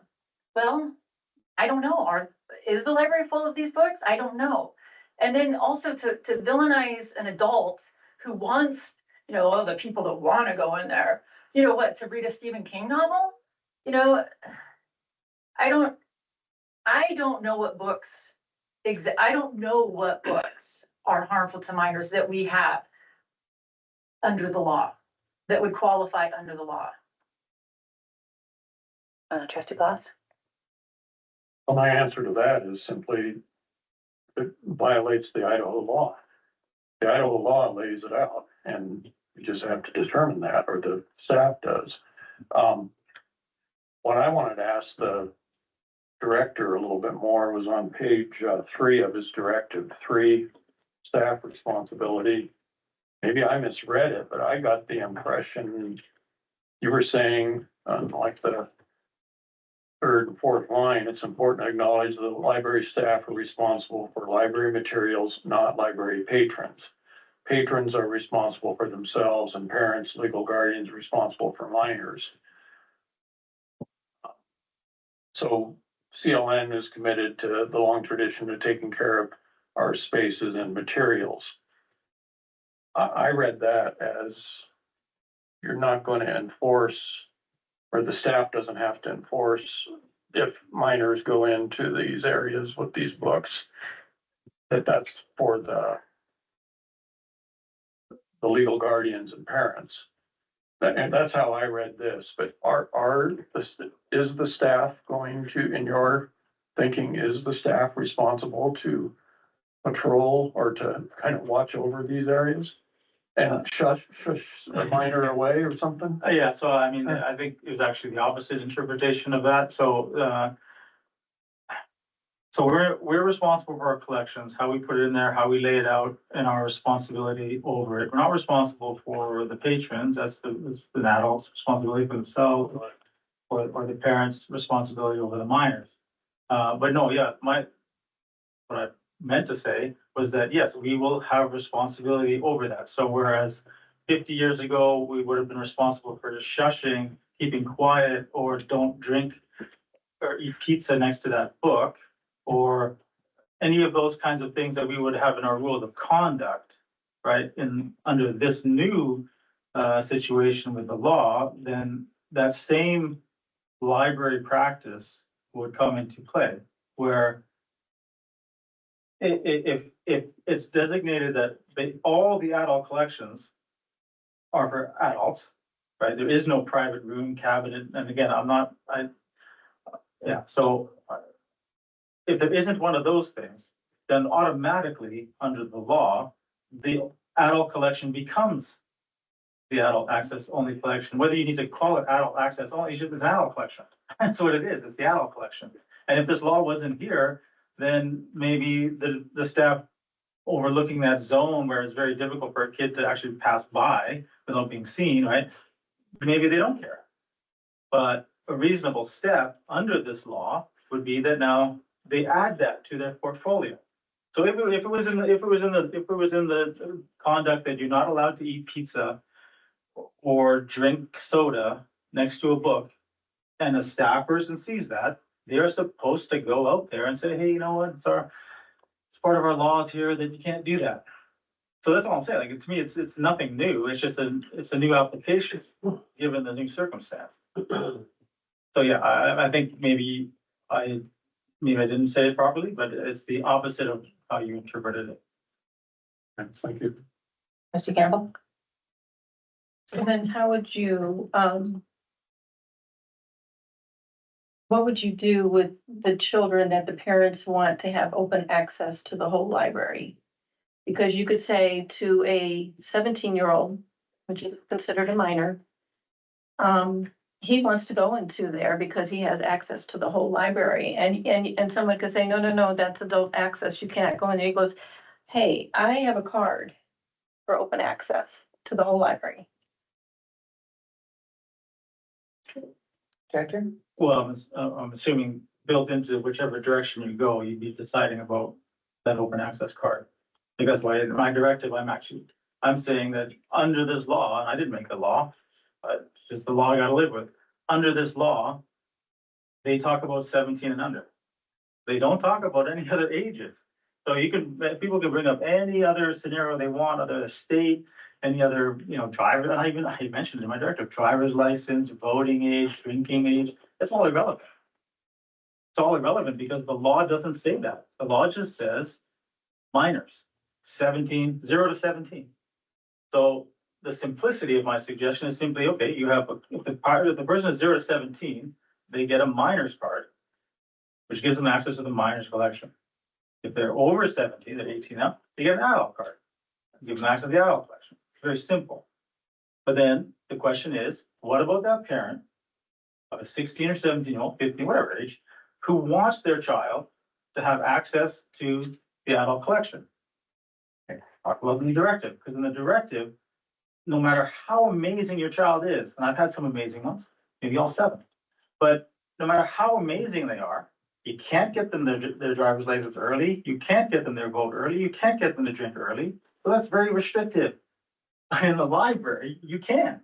By all means, take your child, your 17 might be great, hang out with your 17-year-old, sit down. I don't think we have food rules, so have a coffee, right? With your 17-year-old, okay, and get them the book they want. We're not stopping any of that, right? So we're not infringing on any adult's right to be the primary caregiver. That's perfectly go for it. You're severely limited. I'm sorry, we didn't interrupt when the public was speaking, and we would expect the same respect, please. If general counsel, if legal counsel wants to say otherwise, I'm just here to abide by the laws, and I don't think anyone in this room wants me to break a law. Then I'm gonna say run a red light or do that. I'm not trying to break any laws here. This is the law. I'm a librarian. This is how libraries could handle it. Other libraries can handle it differently, but I'm suggesting this option. And my main suggestion, the directive is not appendix. The appendix was only if that's what the trustees want to pursue. So the directive initially was that we have these 3 concepts in library profession of responsibility over the collection development itself, how we lay out the collection. Within those 3 very basic principles of librarianship, we can take reasonable steps, right? With our conduct policy, with our children's library policy, with our card policy, built on those things. And of course, how are we supposed to get through this very complex situation with everyone being happy? There's obviously going to be some drawbacks to the situation, but the drawback's not the library's fault, right? The drawback's not the library's fault. The law is asking us to do something, and I'm trying to get the absolute best scenario for everybody. Okay, that's all I'm trying to do. So, yeah, I've said it in here. I've said it. I understand. I'm not oblivious to the pitfalls on either side. I'm not saying lock anything up. That is very restrictive. But I'm not saying total free for all, because that's the other end of it. I can't help it. If I can help it, I'd help it. But it can't be helped. So if someone can come forward with an idea of how you accommodate the parent of a 16, 17, whatever year old who wants access to the adult collection, then I'm happy to hear about it. I'm not trying to stop anything. So Keep the minor card policy. The audience will not interrupt. It's just an easy solution. The audience will not interrupt, please. You can write in. You don't Um, respond. Anyway, yeah, my brain is going in a lot of different directions. I didn't get a chance to look at this until Wednesday, so I haven't had a lot of time to process it, but it sounds like you need something today in case of these books, because you need to know what to do with them. well, again, I can talk with counsel about how to handle the 2 I have. Okay. Right? I'm happy to take all the time. Like if someone made a comment, about me not knowing some things that happened in the past year, that's fine. I just got here. They wouldn't have changed what I presented because this is logical library professional practice. But I'm happy to take more time. I can come back with a better assessment of how extensive, to Vanessa trustee's point here about how much is it, like how many items are there, right? What's the, there's a lot more that can happen here. I only need to know which way we want to go for two reasons, honestly. Two reasons. One is we're putting everything back in Post Falls, right? And we're putting everything back in Athol. And I wanted to make decisions about, okay, well, can we know what the route is going to be so we can put things back in a certain way? So that's one. The second one is I'm starting to get the request for relocation, and in that request for relocation, it says I'm requesting to move it to an adult access only location, which doesn't exist, so I can't actually act on it. I'm sorry for the people in the public who have made the request, because unless legal tells me how to do it, I don't know what to say to them, because there isn't an adult access only collection at the moment. So those are the two reasons why I feel pressure to move forward sooner rather than later. But if you take those two things away, then I'm happy to keep plugging away at solving this dilemma. Yeah. Trustee Fox? So a couple things. One is up on the screen is the minor card policy we did in July before you came. And number 4 gave the definition of what we proposed as 17 and under. There were 3 levels of cards, and those 16 to 17 could be given access to, and C, given access to all the minor areas, but not the adult. And we got very big outcry.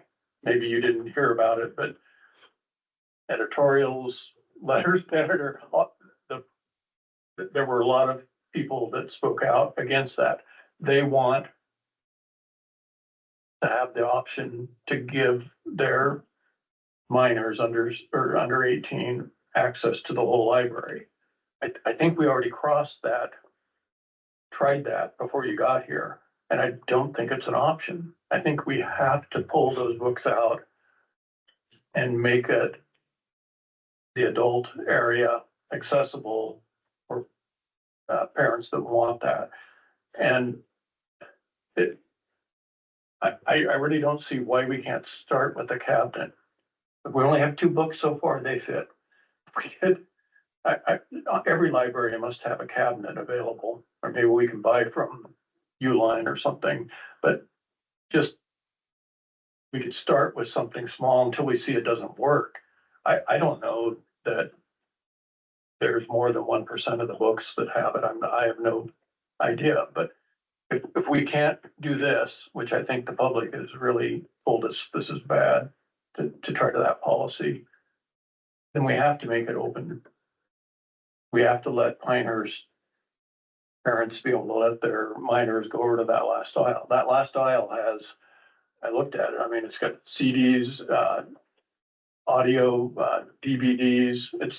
It's not just, doesn't look like it's just adult. It's got history books. It's got, I think they have to be able to go to it. I don't know how unless you redefine what adult is and make if you made a general area and pulled all that kind of stuff out, like the history books and things, and called it general or something, they could maybe get to it, and then make adult access really adult access only. But throwing all that stuff in adult has muddied the water and made it where we almost have to give it to them, give access to it is what I think. Trustee Hanley? I have a number of random thoughts on this. Listening to Trustee Robinson, what would we say would be classified, we'll say, as adult stuff? Well, I assume, romance, maybe fiction, art, as the director brought up there, or anatomy books, but it's not the whole collection.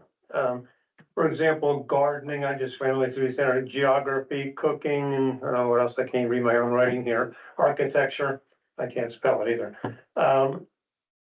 So I was thinking in general, and I'm going to jump around here. I told you it's not a prepared statement here this time.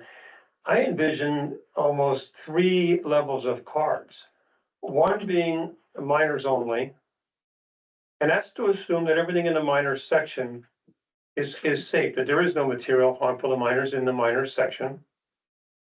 And that the material within the minor section can be physically located in different groupings depending upon the person's academic level. So would a parent really care if a 6-year-old was reading a 17-year-old's book? If it's all clean stuff in there, it shouldn't be a problem. And then you could maybe have a minors plus card that would give you access to all the minor material. This is again for someone who's up to 17 years old, and including the rest of the collection, with the exception of adult material, however we want to classify that. And maybe in the library itself, the material harmful to minor, potentially. We're going to make an area, it's adult area only.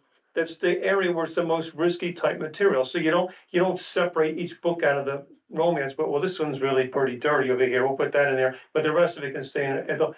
Maybe we can make an area that's the entire, let's just say adult fiction area is adult access only.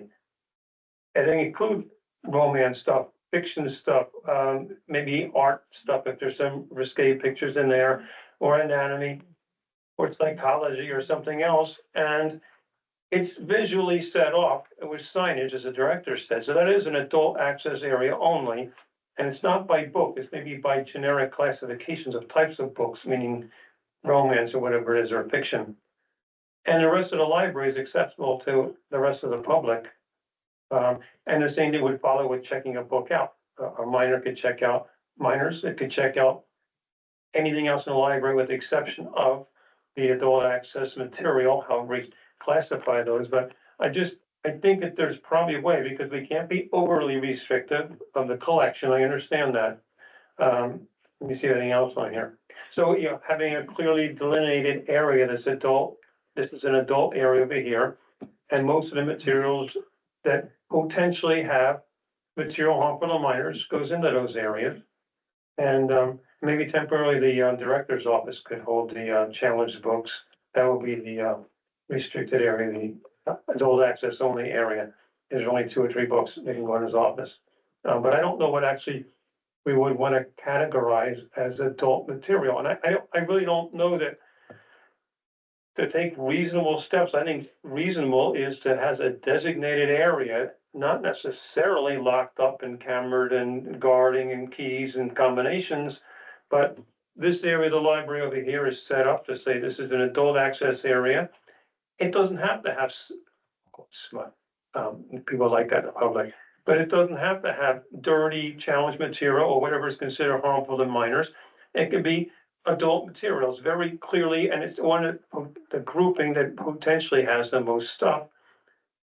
And that could be a very, I think, visually defined area with signage, and that's, I think, a reasonable step. And the rest of the library, not the minor area, should be able to be available. So I don't come up with an answer on this thing here, but I just kind of think that there's, I think a reasonable step is having a defined area. And if it does satisfy, I think if we, with the material that's most likely to have material harmful to minors in that area, I don't know, I think that's a reasonable step, I think, I don't know. So do you think that you guys could get together and figure out what to do for now, or do we need to give him to have consent on something like a cabinet or whatever, right, today? Well, I mean, I'll get the lawsuit dismissed like that if it's not the parent of the child that accessed the material and it's harmful to minors. So it has to be harmful to minors or we don't have to relocate it. So even if we don't have an area that's adult access only, we could have material harmful to minors sitting around in the library. And until we get a relocation request and the expiration of 60 days, we're not required to have that adult only access area. And the other thing that I would just say is confusing me when I'm listening to the debate, which I love because this is 2 very important interests, the public's right to the freedom of expression and the government's duty to protect children. No one's going to be happy. They're going to crush into each other. We're going to find a happy spot. but we're using the term adult area or adult collection. But for purpose of the statute, we're very clearly talking about material harmful to minors Yes. that must go into an adult access only area after they follow the process, right? And so when I'm hearing statements made about the adult area, I'm not sure if you're talking about what's triggered when we have harmful to minors material, or if we're talking about the general collection of the library. And if we're talking about the general collection of the library, then we're gonna very quickly start getting into problems for different age groups, different adults. There'll be a number of attacks that could be successful in court if we start restricting access in the general collection area, right? So I would like to understand what we're defining. When we're saying, I don't know if anyone's wrong or right, but when we're saying adult and we're talking about adult access, or we're talking about adult access, we're saying adult and vice versa, that's confusing me. So I don't know when to jump in and say, wait, let's hold off on that or not, because I agree entirely. The Attorney General can step in and enjoin us from promoting any material that's harmful to minor at any time, but we're not gonna have liability to the parent or the minor unless, one, we've made it available or they've accessed it. Then they have to fill out a request, not somebody else, but they have to fill out the request. And then it actually has to be harmful to minors, and then we fail to relocate it after 60 days. Right, all those steps have to occur. It doesn't mean we can't be proactive, we can't assess our collection, we can't do all the things the library would normally do. But it would really help me if I understand more, because there is that issue we talked about for the past year about what is appropriate for a 17-year-old may not be appropriate for a 5-year-old, but that's a different discussion under the modified Miller test than the material harmful to minors, which is very clearly delineated to be inappropriate for any minor, right? Not a stratification within the minor. So that would be my thought. And yes, I think we have the authority to handle the relocation request. The books that have been requested to be relocated will likely be made public. Patron information will not be, but there's no hiding the ball here. And we'll have to make a determination on, is this material harmful to minors? And it won't be me making it in the first instance.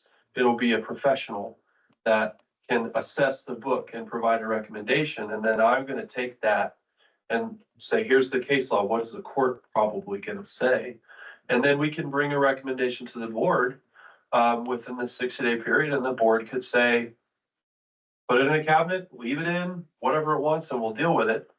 But I think it'll be, a transparent process. There'll be plenty of opportunity for input, right? So I'm not concerned if that's what you're asking about the timeline. I think the director and I could definitely bring an appropriate recommendation to the board. So. Okay. Trustee Hannon? Two additional thoughts. Listening to council, if, let us say, we put all the adult romance in an adult access area, whether it's signage or a different room, if that's considered overreach or overarching, whatever the term was, then my whole proposal of moving the material most likely to have material harmful to minor segregated isn't going to work.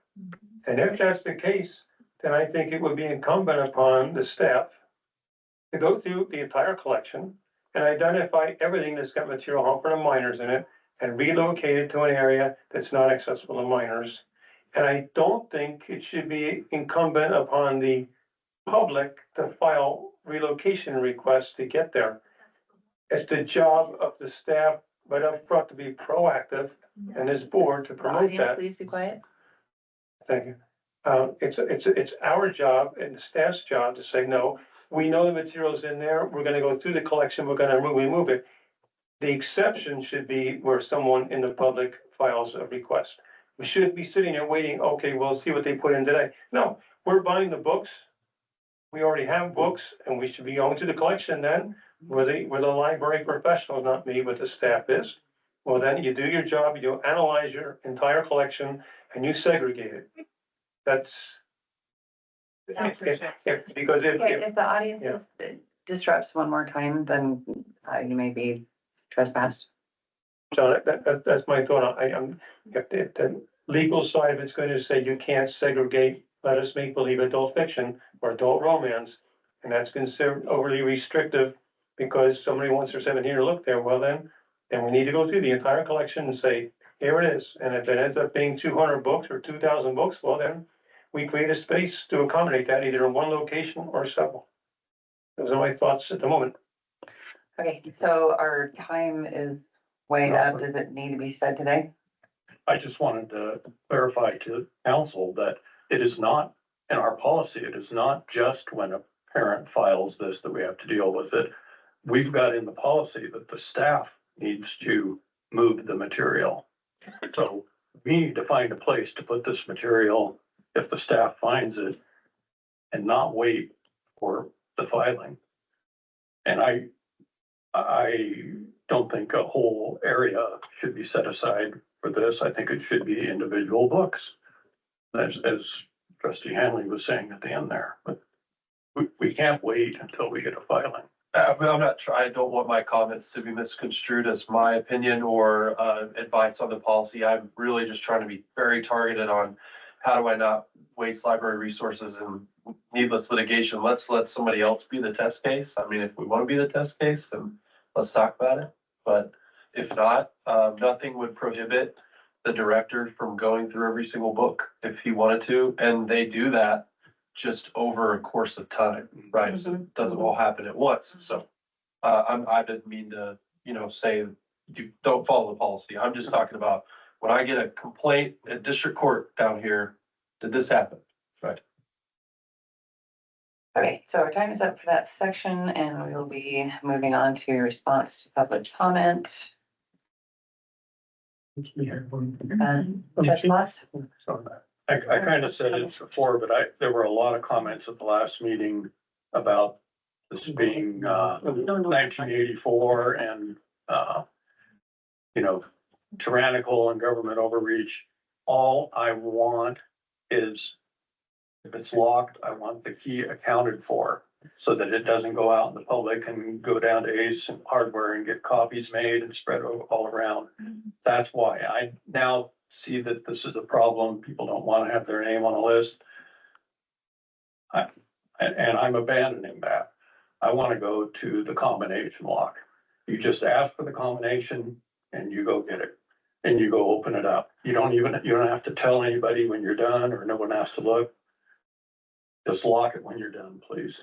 And I think that, to me, that would work. But unless the director is going to find a way to make the staff be tasked with guarding it or put the cabinet behind the counter where they watch it better, I don't see any way around not locking it.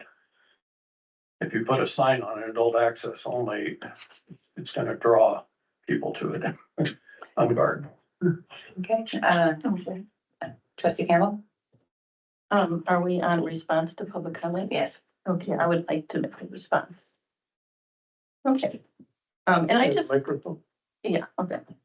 Yeah, and you all, I just want to share my heart regarding House Bill 710 and just why I'm supporting it and the adult access only. So I just wrote out a few pages here. I want to respond to the many. This is how it relates to public comment?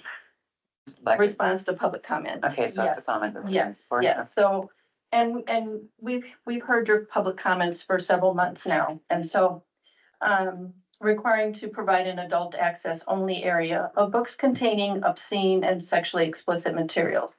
And if you haven't already, please look up HB 710 to understand what is considered harmful materials for minors. And I also want to share that, you know what, we have a higher authority in a book called the Holy Bible. No, you do not. It's a Bible. Audience will please be Have a quiet. good evening. Good night. You're an Bible- elected leader. Okay, so we didn't Bible- interrupt you when you were speaking. Please be No, but you respectful. probably didn't listen. The Bible is God's word given to us for guidance and protection through his great love for us. Okay, so really love lives here and truth lives here. And I want to share God's love for us. In 2 Timothy 3:16, it says, all scripture is God-breathed and is useful for teaching, rebuking, correcting, and training in righteousness, so that the man of God may be thoroughly equipped for every good work. God-breathed means inspiration of God, which is the Holy Spirit. This is why the Bible is called holy.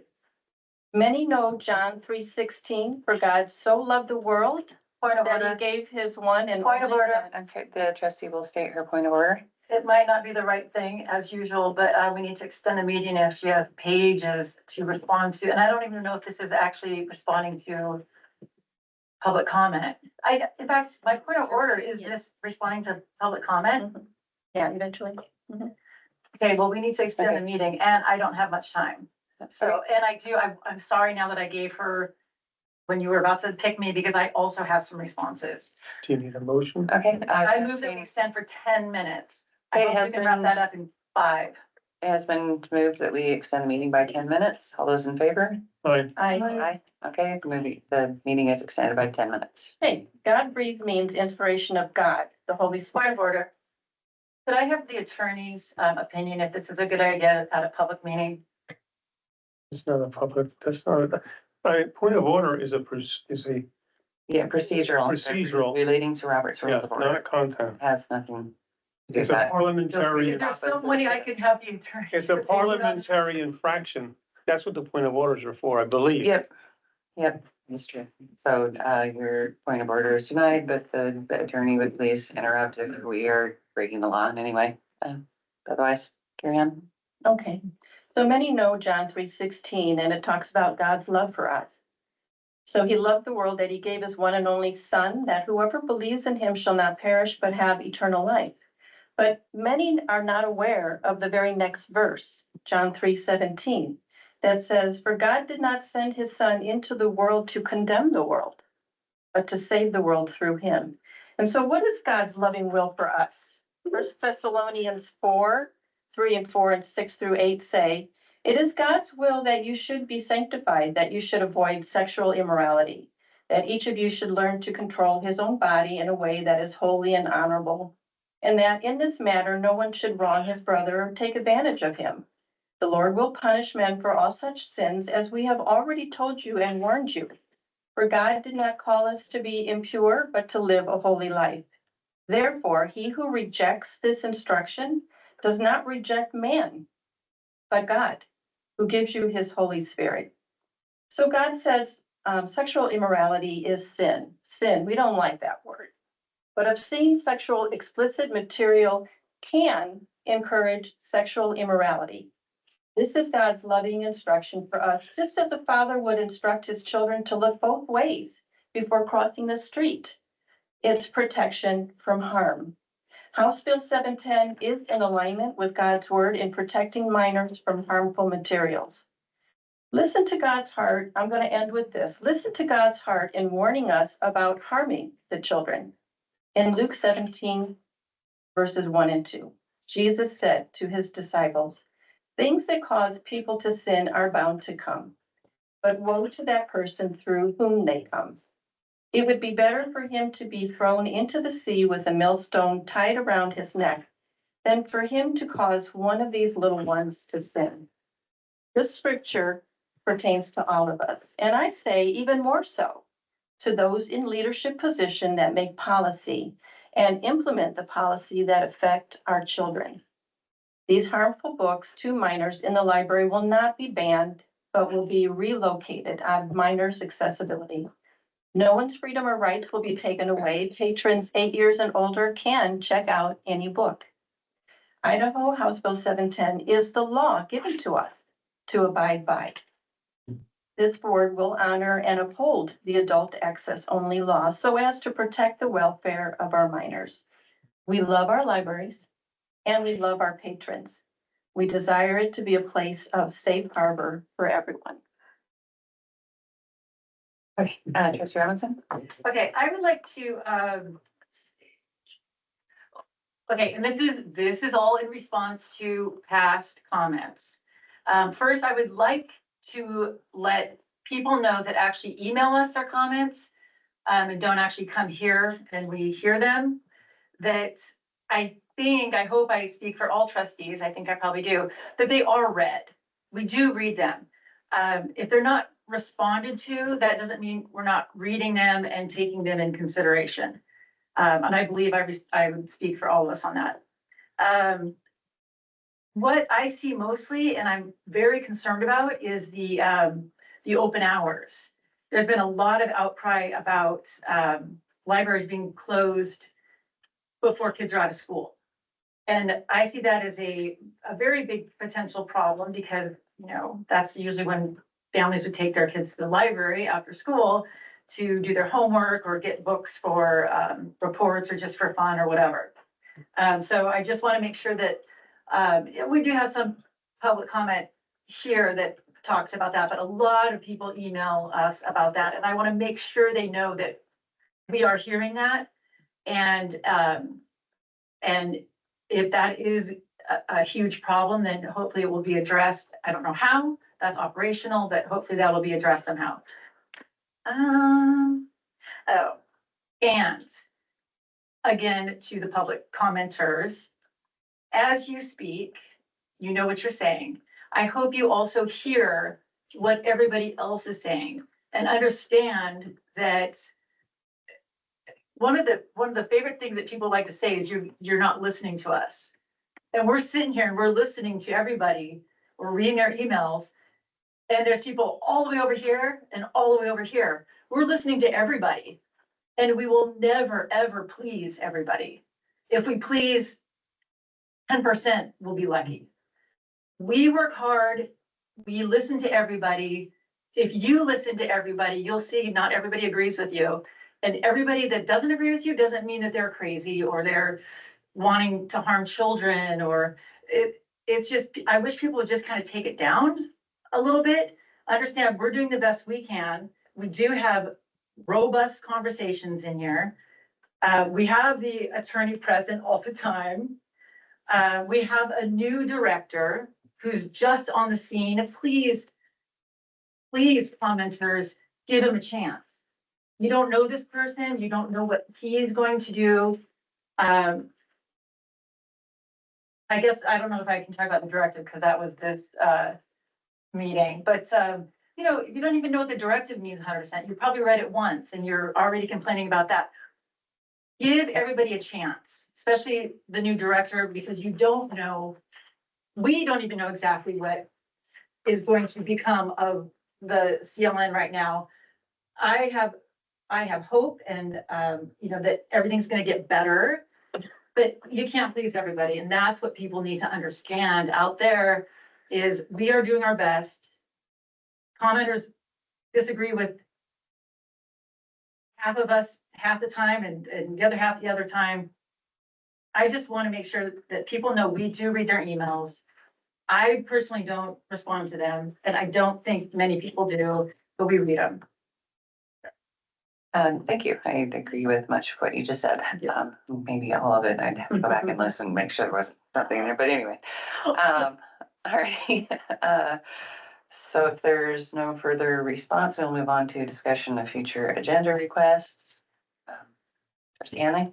Yeah, do we jump onto the new calendar and just assume we're gonna have internet use safety policy and a computer use safety policy as agenda items then because they're on our schedule? I think so. And a tour, well, that's on there as well, so. Yeah. Yeah, and then I've got my parking lot list at home. So I add things where they seem like they'll fit. Otherwise, I have nothing else to add besides what's on the schedule. Okay, Trustee Glass? So I think we absolutely have to complete this minor card and adult access only policy. We have to come up with something. So that has to stay front and center is what I think. Yeah, that's automatic. Okay, and then the strategic plan has got to be high on the list, at least a discussion of what we're going to do about it. Okay, yeah, I don't remember strategic plan if we had consensus on that. So do we have consensus strategic plan should be? I think we need to pair out some of the policies before we hit that personally. I think it'd be good to think about how and when we want to get it rolling someday, but I don't think we want to start doing it. I think Okay. that's, we're overloaded right now, I think personally. But I think it needs to be addressed at some point that we can at least say, yes, we want to keep it in our minds. We want to figure out how it's going to be approached, but not actually do it yet. My thoughts, that's all. Okay, yeah, I don't know that you're demanding it next month or anything, but, What I'm saying is, once we get, to me, the minor card and adult access are the top priority. If we were to get that done, I think strategic plan and initial discussion of what our thoughts are, what we want to do is next. It's higher priority than all of these other policies that are added on, because it's going in a different direction than what we've done with our budget. We need to either stop it or come up with a plan. okay, so it doesn't sound like we have consensus to do that anytime immediately, but yeah, it's on the radar. So, if there are no further requests, I would entertain a motion to adjourn. I move we adjourn. It has been moved rapidly for us to 5:10, adjourn. so it's right on the. Okay, all those in favor say aye. Aye. Aye, okay, we are adjourned.